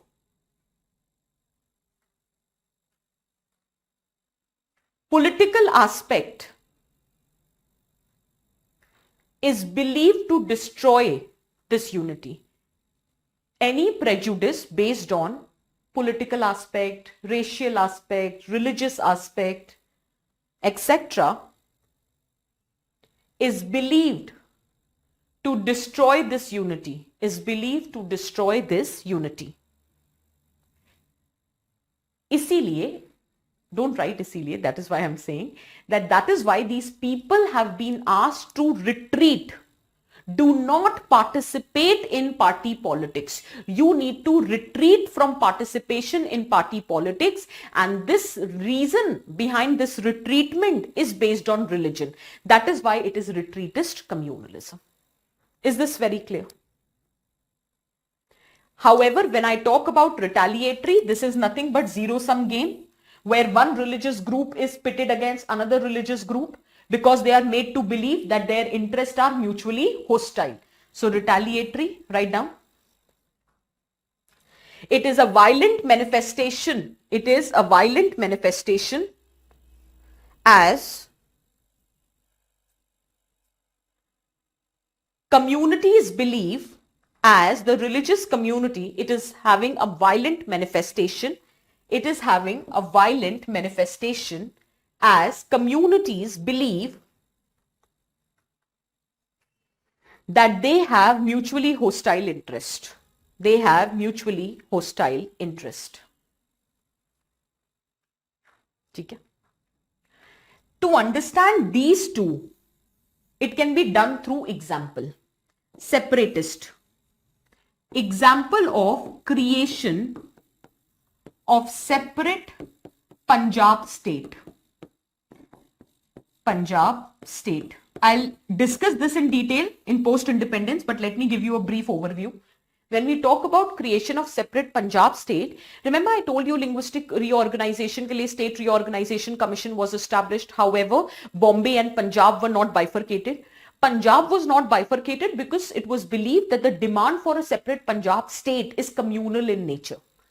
Akali Dal said that since we are the Sikh organization and Punjab state consists of Sikh people, so we have the right to govern them. So they started demanding a separate Punjab state on religious lines. And that is how it was being put forward. Master Tara Singh, who used to be the president that time in 1953, had organized an All India Akali conference where he had clearly demanded a separate Punjab state, and it was on religious lines. However, Nehru ji was very clear, the leadership at that time was very clear that any demand which is based on caste and religious lines will not be accepted because it is a threat to the secular fabric of your country. So any communal demand would not be accepted, right? So later it was Sant Fateh Singh during the leadership of Indira Gandhi that it was put forward that the demand is linguistic in nature and not religious. However, traditionally the demand was religious in nature. So when based on religion, you were demanding a separate state, you were demanding more autonomy. However, within the Indian Union, you were not threatening the territorial integrity of the India. So within the Indian Union, you were demanding a separate state, you were demanding more autonomy on religious lines. That is separatist communalism. Why it is considered as a threat to national integration? Because it is communal in nature. It is a threat to secular fabric. However, the demand for Khalistan is cessationist.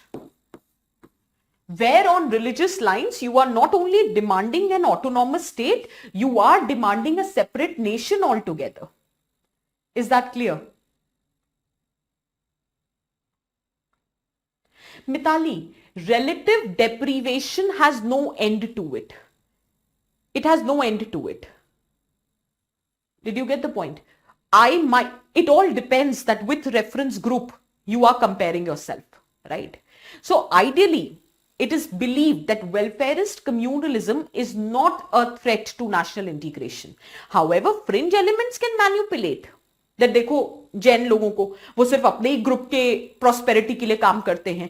There is Jain International Trade Organization, JITO, which is basically providing scholarship to the Jain students. They have full-fledged hostel facility, subsidized cost पे उनको UPSC की तैयारी करवाई जा रही है, and they are doing so well. तो ऐसे तो बोल ही सकते हैं सब. But then वो अपने ग्रुप के लिए कर रहे हैं ना. आपका भी ग्रुप आपके लिए करे. So the point here, what I'm trying to say is there is no end to relative deprivation. Because relative deprivation comes from feeling. कहते हैं ना कि गर्मी, बेइज्जती, दुख जितना फील करो उतनी ज्यादा लगती है. ठीक है, तो जितना आप गर्मी फील करोगे, जितनी आप बेइज्जती फील करोगे, जितना आप सोचोगे you are leading a very dilapidated life, उतना ज्यादा हो जाएगा. So relative deprivation has no end to itself. That is why I don't fear deprivation, I fear relative deprivation more. क्योंकि फिर तो आप अपने आप को किसी से भी कंपेयर करने बैठ जाओगे और बुरा फील करोगे. Is that very clear? Everyone has the right to work for the upliftment of their community. That is absolutely allowed to do that. Is that clear? Provided they are not causing harm to others. Others are perceiving that it is causing harm to them is a separate issue. But they are not doing any harm to others. And that is what is being provided also in your constitution.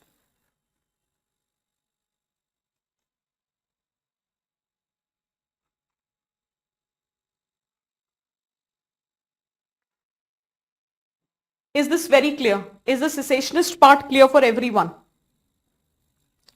ठीक है? So just one small question. What is the difference between religiousness and communalism? ठीक है? Because I haven't taught anything much in communalism. I'll continue tomorrow where we'll be talking about the last two dictate करना है. करा तो नहीं था मैंने. Separatist, write down.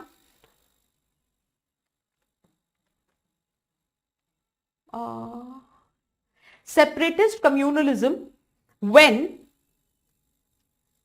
a separate state is demanded, based on religious lines, however within the Indian Union is referred as separatist communalism.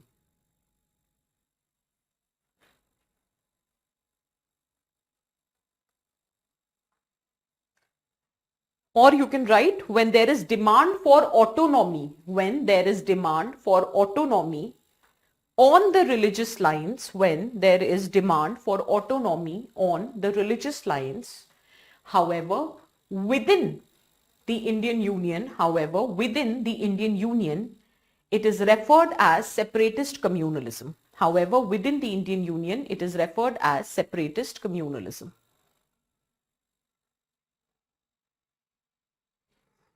For example, demand for Punjab state.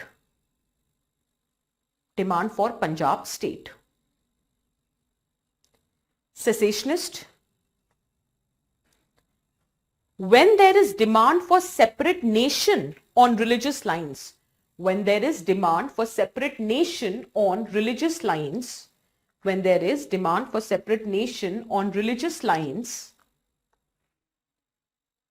which threatens the territorial integration, it is referred as cessationist communalism. For example, demand for Khalistan.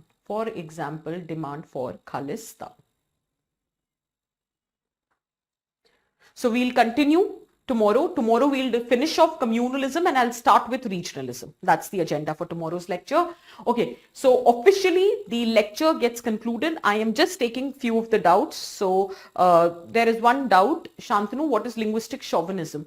When you take pride in your language and you try to impose your language as superior as against the other linguistic groups. So you are not only taking pride, but you are trying to establish the dominance of your linguistic identity over the others. That is linguistic chauvinism. Right? Taking pride in your own culture is not wrong. But when you project your culture to be superior as compared to others, to be dominating as compared to others, then that is wrong. So that is linguistic chauvinism.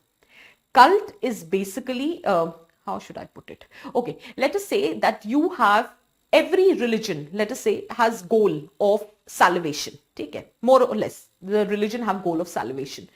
And the means are also provided to achieve that salvation. Okay. However, if I innovate with respect to the means to achieve that goal of salvation, it will result into formation of cult. There is a charismatic personality there who by means of cultural innovation or cultural importation are trying to provide you new avenues to seek salvation. I'm giving you an example. Not always it is salvation. I'm just giving you an example. that there is a charismatic personality who becomes the cult, right? So whether it is Sri Ravi Shankar, or whether it is, Nirmala Mataji of Sahaj Yog, whether it is Brahma Kumari. So the point here which I'm trying to say is that there has to be a cult, a leadership, a personality, which personality acts as a charismatic personality for you, and via means of cultural innovation, importation, they are trying to provide you new avenues of seeking goals of salvation. So that is cult. However, you might not agree to their means. You said nahi, Osho was a cult, right? So largely it is a personality who's there, who you consider as a charismatic personality. That personality, through cultural innovation, importation, are providing you solutions to your problems. Is that very clear? So that results into formation of cult.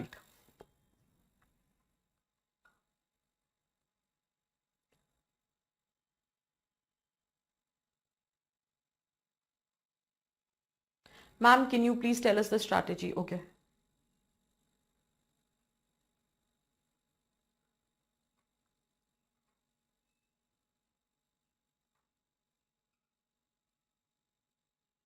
Vaibhav, I think so ऐसा नहीं है कि cult survive नहीं कर सकता है without a leader.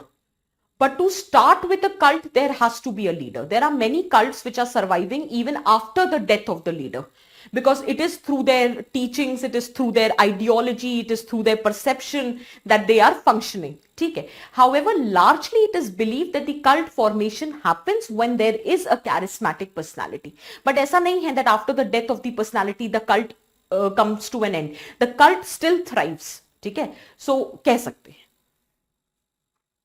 But usually, if you see, largely the cults have emerged on the basis of strong charismatic personality, if we try to look at the examples. But I have also seen various examples where, let us say, example of Sahaj Yog. When Sahaj Yog emerged, it was Shri Mataji, Shri Nirmala Devi, who created this Sahaj Yog, and the basis was Kundalini Jagran, that how through Kundalini Jagran you can become your own guru. But then after her death also, Sahaj Yog is thriving, because that idea has been disseminated in the larger section. So now that cult is being thriving based on carrying forward the lineage of those ideas, the philosophy of Kundalini Jagran, the practice, how that Kundalini Jagran has to be ensured. Is that very clear? Okay. See, okay, officially the class ends. I'm just discussing about prelims. Yeah, to be very honest, one thing, everybody has to have their own strategy. Okay? But if you ask how I prepared and how I managed to clear prelims every time, so if you honestly ask, I was very good with CSAT. So that's one thing. So there are many students who are not good with CSAT. You must be surprised why I started with CSAT, because that is the major challenge which has been observed recently, that people are not able to qualify CSAT. So given your own individual strength, okay, because no matter how hard you study for your GS, if you're not qualifying your CSAT, and CSAT paper for past 2-3 years are not that simple as well. So if you do not have a strong command over, comprehension skills, it has nothing to do with English. It's more about comprehending the passages which is being given. If you're not good with your quant or for logical reasoning, then you need to practice that. So to start with that, if you have command over that, if you are engineers and everything, you can manage. So it's okay. Ek aad test de dena, baat khatam. But for those who don't have the background in that, I would suggest that every 10 days, just start practicing CSAT paper. And for that, I would advise first go through previous year CSAT papers. Okay? And then after attempting those CSAT papers, identify the areas where you need to work upon. And then accordingly strategize your preparation and go ahead with it. That's one thing. Second thing is, as far as GS paper is concerned, कभी होता है कि current पे base focus होता है, कभी होता है कि कन्वेंशनल पोर्शंस, स्टैटिक पोर्शंस आ जाते हैं. तो it all depends. So largely it is a blend. So let's not get focused. I still remember there was this one year when the entire paper, I think 2016-17 की बात है, entire prelims का GS paper was, मतलब entire as in you can comfortably secure the passing marks, the qualifying marks by studying from PT 365. उस साल इतना current आया and largely वो सारा PT 365 से फंस गया. So good enough for the students. So हर जगह ये खबर हो गई भाई PT 365 से आया है. Next year prelims के लिए everybody only relied upon PT 365 to clear the prelims. There was not even a single question which was asked from PT 365. So the point, and I'm standing on this platform and saying that, the very next year there was not even a single question from PT 365. So there cannot be any watertight compartmentalized preparation कि नहीं इस बार इस पे focus कर लो या उस पे कर लो. One thing that cannot be compromised upon is your standard preparation. That is the standard portion, the static portion. Because if you know your concepts well, you can at least apply the concept. But if you don't know the concept, then even current affairs would not make any sense to you. So do not compromise upon your static portion. That's one thing. Second thing is there are a lot of open sessions on Vision IAS का YouTube platform. इस साल का नहीं, पिछले साल का भी देख लेना. कोई सा भी चलेगा. How to prepare for prelims and different subject wise it is given, right? So very quickly, और कभी कभी पूरा सेशन देखने का तुम लोग के पास टाइम नहीं होगा, आई टोटली अग्री, तो कोई ना कोई एक बहुत अच्छा इंसान होता है जो नीचे जो कमेंट बॉक्स होता है उसमें जाके लिख देता है कि इस टाइम स्टैम्प पे दिस इज बीइंग डिस्कस, इस टाइम स्टैम्प पे this is being discuss. There are some good genuinely god send souls on earth that they basically identify इस टाइम स्टैम्प पे ये है, तो वहां पे सोर्सेज वगैरह दे रखे होते हैं, ठीक है, या स्पेसिफिक ट्रेंड एनालिसिस वगैरह दे रखा होता है, तो वो जाकर आप देख सकते हो. That's one thing. If you ask about me, क्योंकि थोड़ा इधर में ट्रेंड चेंज हो गया and largely I am dealing with those areas which are more relevant from mains point of view, तो वहां पे थोड़ा सा एक डिस्कनेक्ट आ जाता है. But if I talk about prelims, you need to identify कुछ कॉमन चीजें हैं जो हमेशा स्टैंडर्ड रहती है कि भाई पॉलिटी है, इकोनॉमी है, साइंस एंड टेक है, इन्वायरमेंट है, ज्योग्राफी है, and ancient medieval art and culture. Art and culture not very directly, but हाँ एंशिएंट मिडिएवल मॉडर्न हिस्ट्री है. सो based on my experiences of being an aspirant myself and as well as a teacher, I have noticed that modern Indian history, polity, these are best bets. Trust me, these are best bets in a way that if a question comes, the probability of getting those questions correct is very high. I'm not saying that this happens all the time, but largely it happens. Modern Indian history as well as your polity is the best bet. Economy sometimes is very simple, like this year. It was very simple. Sometimes slightly complicated, जब कभी current से बहुत ज्यादा ऐसे concepts पूछ लेते हैं जिसके लिए हम प्रिपेयर्ड नहीं होते. But having said that, if you have done your traditional aspect of economy in a decent manner and you are thorough with your current affairs, economy is manageable.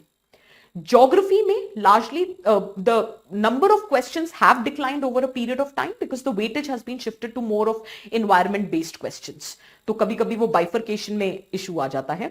Otherwise geography में map based questions वगैरह बहुत आते हैं. तो map based is one area which needs to be worked upon. ठीक है. Environment and science and tech can be challenging because many a times you actually are not aware. आता current affairs से, but कभी कभी होता है हमको नहीं पता होता, या बहुत बार करंट अफेयर्स नहीं होता है, बहुत ज्यादा बेसिक ऑब्जर्वेशन होती है जो अगर हमने साइंस स्कूल में उतनी अच्छी नहीं पढ़ी है तो हम रिलेट नहीं कर पाते हैं. ठीक है. However, if you study your current affairs well, if you just stick to the classroom notes and if you stick, क्योंकि देखो यार जो भी टीचर हो, जैसा भी टीचर होते हैं, इतनी मेहनत हर कोई करके आता है that they provide you minimum fodder which can ensure you being at least sailing through the crisis. So stick to your classroom notes, stick to your current affairs. That has to be done. Ancient medieval में क्या होता है, ancient में still कहीं ना कहीं पता होता है बुद्धिज्म, जैनिज्म, ये कुछ एरियाज होते हैं जहां से क्वेश्चंस बहुत पूछे जाते हैं. इसीलिए मैं कह रही हूं वो ओपन सेशंस के ट्रेंड एनालिसिस देख लो, क्योंकि there it has clearly been told that which areas you need to focus, क्योंकि टाइम लिमिटेड है. So you have to strategize your preparation. First focus on those areas which are very important. Once you are done and dusted with them, then you can further focus on those areas where there is a probability they might be asked. And then if you're not having the time left, you can leave the areas which have not been asked in past 5-6 years. यहाँ पे किसी ने आपको नहीं बोला है कि पूरा एंशियंट, पूरा मिडिएवल, पूरा एनवायरमेंट, पूरा साइंस एंड टेक सब पढ़ के जाना है. ऐसा किसी ने आपसे नहीं कहा है और ऐसा कोई हार्ड एंड फास्ट रूल नहीं है. Is that very clear? But current cannot be compromised.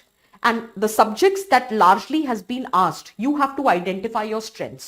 For example, polity, modern Indian history, economy, ये कुछ ऐसे areas होते हैं जिसमें you should make sure that you don't go wrong with. तो इनके सेक्शनल टेस्ट बहुत अच्छे से प्रैक्टिस करो, क्योंकि देखो 18 से 20 क्वेश्चन पॉलिटी के आना, 10-12 क्वेश्चन मॉडर्न इंडियन हिस्ट्री के आना आ ही जाते. ठीक है, इकोनॉमी थोड़ा ऊपर नीचे होता है लेकिन मैनेज किया जा सकता है। दिक्कत आती है साइंस एंड टेक वाले क्वेश्चंस, कभी कभी इतने टिपिकल हो जाते हैं कि आप आंसर नहीं कर पाते। एंशिएंट मीडिएवल, स्पेशली मीडिएवल, कुछ भी पूछ लेते हैं और कितना पढ़ेंगे भाई, there is a limit to study, right? So sometimes the output is very less compared to the input which is required to be put in. So there you have to be strategic. With respect to geography, I think map की separate classes होती हैं, last year तो थी, हाँ आपके साथ भी होगी या हो चुकी होगी, तो वो मैप की क्लासेस अटेंडेड वेरी सीरियसली क्योंकि बहुत फायदा करती है। सो यहां पे you have to do it. Then the strategy comes with respect to how much time and how you have to devote your time. Again it depends upon the individuals. There are some people who study one subject continuously for 5-6 days, finish it off, move to the other. That is also one of the strategy. I personally am not very fond of this strategy because फिर क्या होता है, एक subject को जब आप 10 दिन पढ़ के छोड़ देते हो तो फिर आप 1-2 महीने तक उसको नहीं उठाते हो क्योंकि then you are studying other subjects. Then after 1.5 months you realize you don't remember anything of that subject. Human brain है यार, how much will it restore? So my strategy used to be, I used to divide my entire day in for 3 subjects, 2 subjects and 1 current affairs. And that is how I used to divide. And I used to keep 1 day free. That was a buffer day in the entire week, where I used to make sure that if something is left, which is not covered according to my timetable in those 6 days, I'll cover it on the 7th day. 7th day was more for rejuvenation, for revising what I have done in 6 days. Because at the end of it, if you don't remember what you have studied, all your effort will go in vain. That's another thing.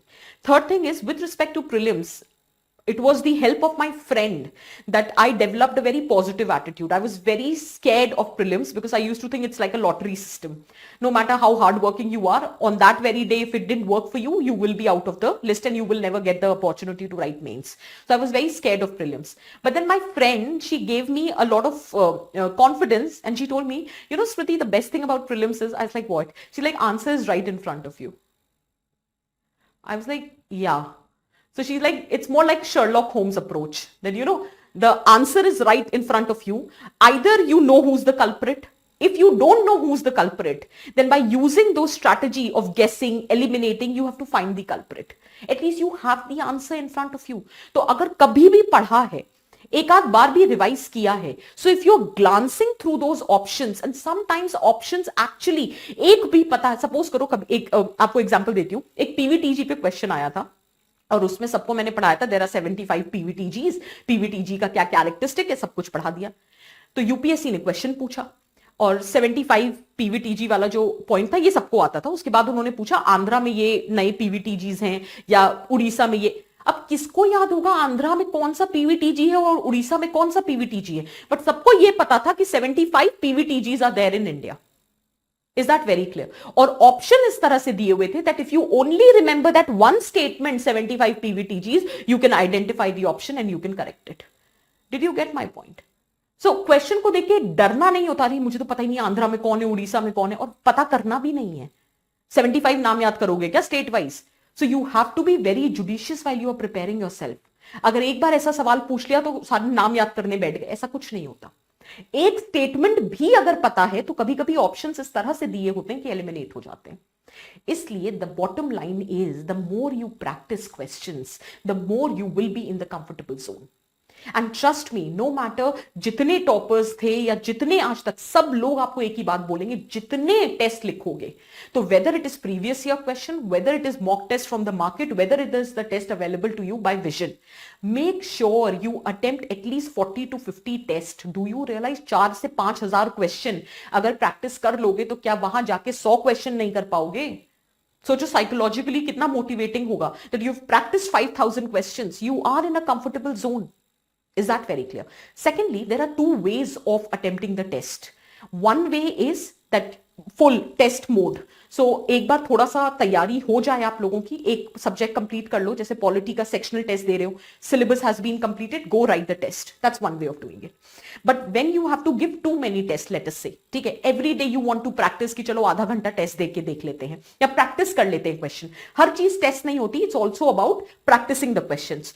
सो रात में सोने से पहले late us से हमने 20-25 question practice कर लिए, तो कोई भी मॉक टेस्ट उठा लो, जैसे पॉलिटी का उठा लिया, तो you are solving the question. Now let us suppose कि आपको वो क्वेश्चन आपने नहीं ठीक किया, for some reason you knew the answer but somehow you मतलब you didn't mark the correct answer.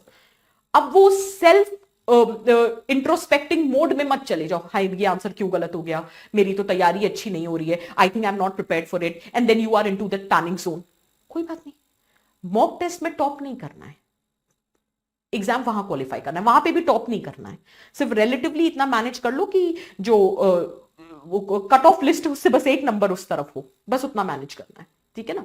So the point I am trying to make here is that अगर आप आंसर कर रहे हो और कुछ कुछ ऊपर नीचे हो जाए, just look at the answer format, देखो क्या आंसर है and why did you get it wrong, बस, एंड मेक श्योर कि नेक्स्ट टाइम वो क्वेश्चन आए तो you don't commit the same error, that's it. Next time commit some new error, don't commit the same mistake, बस इतना approach होना चाहिए।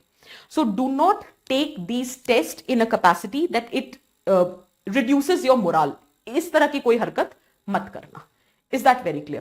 That is all what is required. As far as Incentec and environment is concerned, you can depend upon the classroom notes. Then you have the current affair material also which is being provided to you. Then you can depend upon the mock test also. अगर तुम्हें लगता है कि classroom में या current affair material में सब कुछ नहीं है तो मॉक टेस्ट पे डिपेंड कर लो, क्योंकि मॉक टेस्ट में वी डू 35 टेस्ट है, so in that science and tech के भी टेस्ट होंगे, right. So you will get enough fodder that you can be prepared, क्योंकि see there is a limit of acquiring information, कितना पढ़ोगे, there is an end to it, right? So don't do that. Just make sure limited books but more number of times rather than going for unlimited books and one time. So, and that is one strategy which everyone will tell you because that is what it works, trust me, क्योंकि ना फिर recall करने में बहुत दिक्कत आती है, तो वो गलती मत करना, ठीक है। और दूसरी सबसे इंपॉर्टेंट चीज, why am I asking you to practice the mock test is because then you will get to know that how much questions you need to attempt, how much your guess work is working in your favour. ये सारी छोटी छोटी चीजें but ये बहुत matter करती हैं। So first, identify your strong areas, prepare a proper timetable, a reasonable timetable, ठीक है, based which you can achieve. Make sure that whatever you are studying, you are revising. So half an hour in a day should be kept to revise what you have studied in the entire day. One day in a week should be kept to revise what you have studied in the entire week. And it should be more like a rejuvenating day. There would be times when your pace will get disrupted, when 2-3 days you're not feeling well, you're having a headache, you don't feel like studying. Don't think that it is the end of your preparation. These are few obstacles which everyone faces. So just overcome the obstacle. It's a very common thing. It's a very natural thing कि पहले पढ़ाई बहुत अच्छी हो रही थी, बहुत जोश में थे, अचानक से बिल्कुल डिटैचमेंट हो जाता है कि पढ़ने का मन ही नहीं करता. It's okay. It happens with everyone. So don't worry. There are phases. You should learn to overcome those phases. That's it. Okay. Then make sure that identify your strength areas. Look for the questions which have been asked in the past. Rely on your notes. Rely on your current affairs. Rely on your standard books. And practice as much question. तो जो कहीं छूट गया होगा ना content, जो classroom में नहीं, कितनी किताबें पढ़ोगे? क्लासरूम ही पढ़ लो ढंग से, क्लासरूम कर लो, करंट अफेयर्स कर लो, एंड बेस्ड आफ्टर दैट अगर कुछ बच जाता है तो वो मॉक टेस्ट में हो जाता है. One piece of advice, 2 institute के मॉक टेस्ट लगाना, एक विजन, एक अपनी मर्जी का कोई भी चूज कर लो. Is that very clear? तो वेराइटी ऑफ क्वेश्चंस मिल जाती है. That is one thing. So make sure you do that. ठीक है, and practice as many mocks as possible. Is that clear? ठीक है. Shantanu, I totally understand. Shantanu, जब दो I know, I'm so sorry. I totally relate. When 2 classes are there, it's a challenge. एक काम कर सकते हैं, जैसे you can strategize that if you believe, देखो, there will always be an option that if you believe that this area, this topic can be covered after your prelims, then you can leave those classes that could be covered after prelims. तो आप वो classes छोड़ सकते हो. ठीक है. या जब कभी पढ़ने का मन नहीं कर रहा है, ठीक है, जैसे कभी दोपहर का ये टाइम होता है कि वैसे ही नींद आ रही होती है, पढ़ने का उतना मन नहीं करता, तो क्लास में बैठ गए. मैं कितना, आपको भी लग रहा होगा कि मैम क्या बोल रही हैं, बट या इट हैपेंस. वैसे भी कुछ पढ़ाई तो होती नहीं है, दोपहर का टाइम होता है, मौसम ऐसा हो रखा है, इतना आलस आता है, क्या कोई पढ़ेगा. ठीक है. So it depends upon individual to individual. I'm generally talking about me. मतलब this time 1 to 4 is like, अगर if I am not taking class, I would just be lazing around. So the point here is that depends. तो ये time कर लो. जो आपका सबसे productive time होता है, ठीक है, I would suggest go for self study in that. During the day there will always be one time which is very productive for you, and if the class is going on related to a subject which is not of immediate importance in your prelims, you can skip.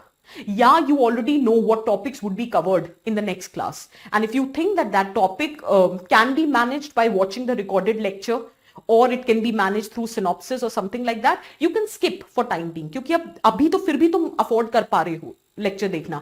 मार्च जैसे आ जाएगा and if you have to write this year's prelims, फिर कोई lecture देख ही नहीं पाओगे, चाहे हम कितना भी अप्रैल तक क्लासेस करा ले, मार्च के बाद देखना बिल्कुल पॉसिबल नहीं होगा. तो अभी तो फिर भी you can do your classes. ठीक है, सो मेक श्योर यहां पे थोड़ा सा स्ट्रैटेजिकली प्रिपेयर कर लो. ठीक, इज दिस वेरी क्लियर? ठीक है, can I conclude now? Ashish, do you have optional का रिकॉर्डेड लेक्चर अवेलेबल? बिकॉज आजकल तो सारे ही ऑप्शनल ऑनलाइन भी, अच्छा ऑनलाइन तो हो ही रहे ना, तो रिकॉर्डेड लेक्चर तो तुमको मिलेगा ना.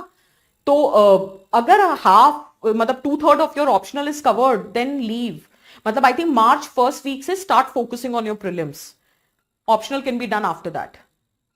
ठीक है,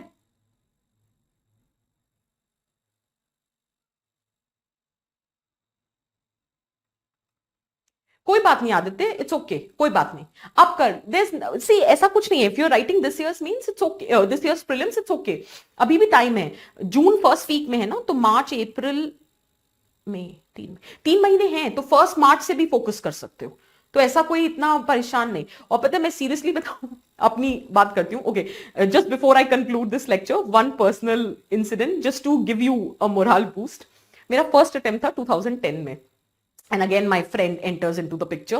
And I still remember 2nd of May 2010 was UP ka prelims, and 23rd of May was UPSC prelims. I still remember the date.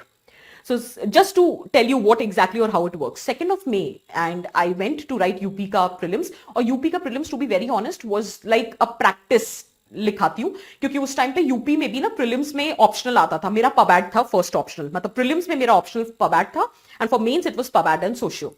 So I went and it was bad. I was actually going to use a word, but then I realized I'm talking to students. But it was bad, okay? And 2nd of May was the day I realized I am just not prepared. Because क्या था कि मैं तो तैयारी करती जा रही थी, and I was studying polity also. Laxmikant was done 3-4 times, and you know, modern Indian history भी पढ़ ली थी, सब कुछ कर लिया था. पर जिस तरह के क्वेश्चंस आए, क्योंकि मेरे टाइम पे ना टेस्ट सीरीज वगैरह इतना था नहीं 2010 में, और था भी तो मैंने कभी नहीं दिया था, तो मुझे नहीं पता था. सो जब पेपर आया तो I couldn't answer, and my motivation was like, मतलब on the it was bad, okay, and I decided I will not write the attempt. UPSC मेरे को देना ही नहीं है. I totally decided I'm not writing, because अगर मैं UP का state इतना खराब देकर आई हूं, तो यूपीएससी तो मेरा होना ही नहीं है. एंड भाई आप समझ सकते हो ना, आप भी बोलोगे बार बार बोल रहे हैं, but please understand, when you are a gold medallist, all your life you have been academically very sound, everybody has so much of expectation कि मतलब स्मृति यूपीएससी लिखेगी तो यूपीएससी तो उसका स्वागत करके बुलाएंगे. ऐसी एक्सपेक्टेशन थी मेरे घर वालों को कि स्मृति को तो बस एग्जाम देना है, क्लियर करना तो उनको डाउट था ही नहीं. उन्हें यह था बस स्मृति जाके लिख दे, हो तो जाएगा ही. आपको समझ आया ना, ऐसा कुछ होता नहीं है. सो the point here is I was totally have completely lost it. उसके बाद that friend enters into the picture, and I told her that look, I am not writing the exam. She told me, Smriti thank you so much for not writing this exam. I was like, है, मुझे लगा कि मुझे मनाएगी कि नहीं नहीं स्मृति कर तू कर सकती है. उसने बोला नहीं, thank you so much for not writing this exam. I was like why? बोलते because majority of the good students under the pressure opts out not to write this exam. Is that very clear? And because of students like you, average students like us, since it is relative performance, we manage to clear.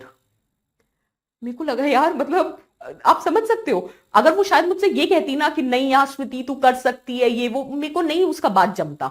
But when she told me ना, it's people like you because of whom we people clear the exam. I was like, अच्छा, I'm giving up on such an important opportunity. But then I was like, nahi, you're not realizing I am not prepared for this exam. So then she told me that, okay, you still have 21 days left.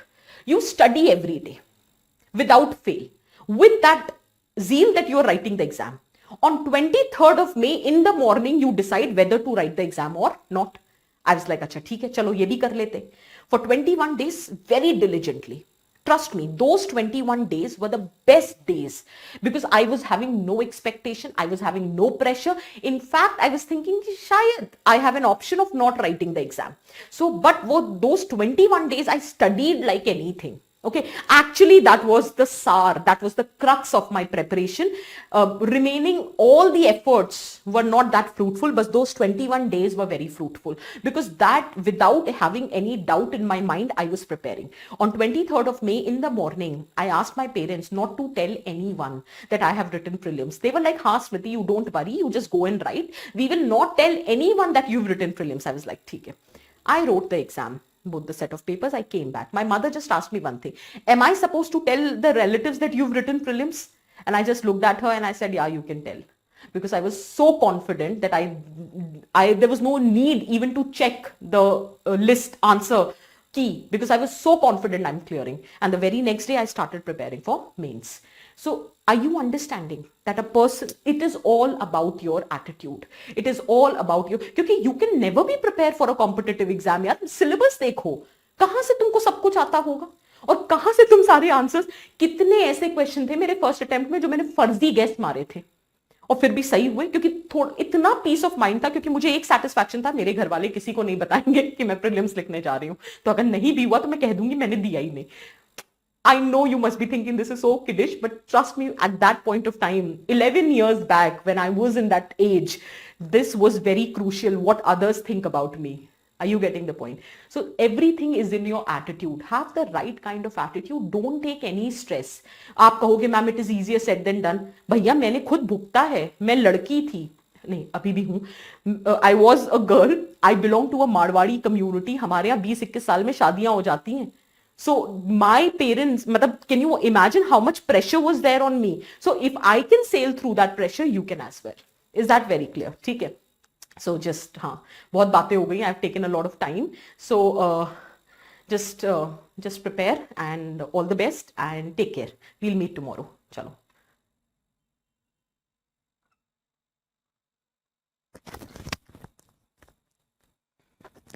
It's okay. मैं आई दिन hope lose करती हूँ. Even today also. So it's okay. Actually, it's okay. Just go with the flow. Just go with the flow. Every day, set a small target for yourself. Just stick to those targets and make a realistic target and just try to clear. Clear as in achieve that target on a daily basis. Exam में क्या होगा वो बाद में देखेंगे. ठीक है? कर्म कर, फल की इच्छा मत रख. निष्काम कर्म. So that is how. And I am actually talking in a very serious manner. Not just for the sake of saying it. I genuinely mean it. Just focus on your efforts because anyway result is not in your control. So why waste our time on something which is beyond our control? Just focus on your efforts. Okay? And don't be disappointed. Not from your own self, not from your own preparation, and not even from your seriousness towards this exam. Because every day is not going to be the same day. There would be ups and downs. There would be when you will be in that self-doubt mode. So don't be enchanted with that. It's very normal. Take care, people. Bye. Have a nice day.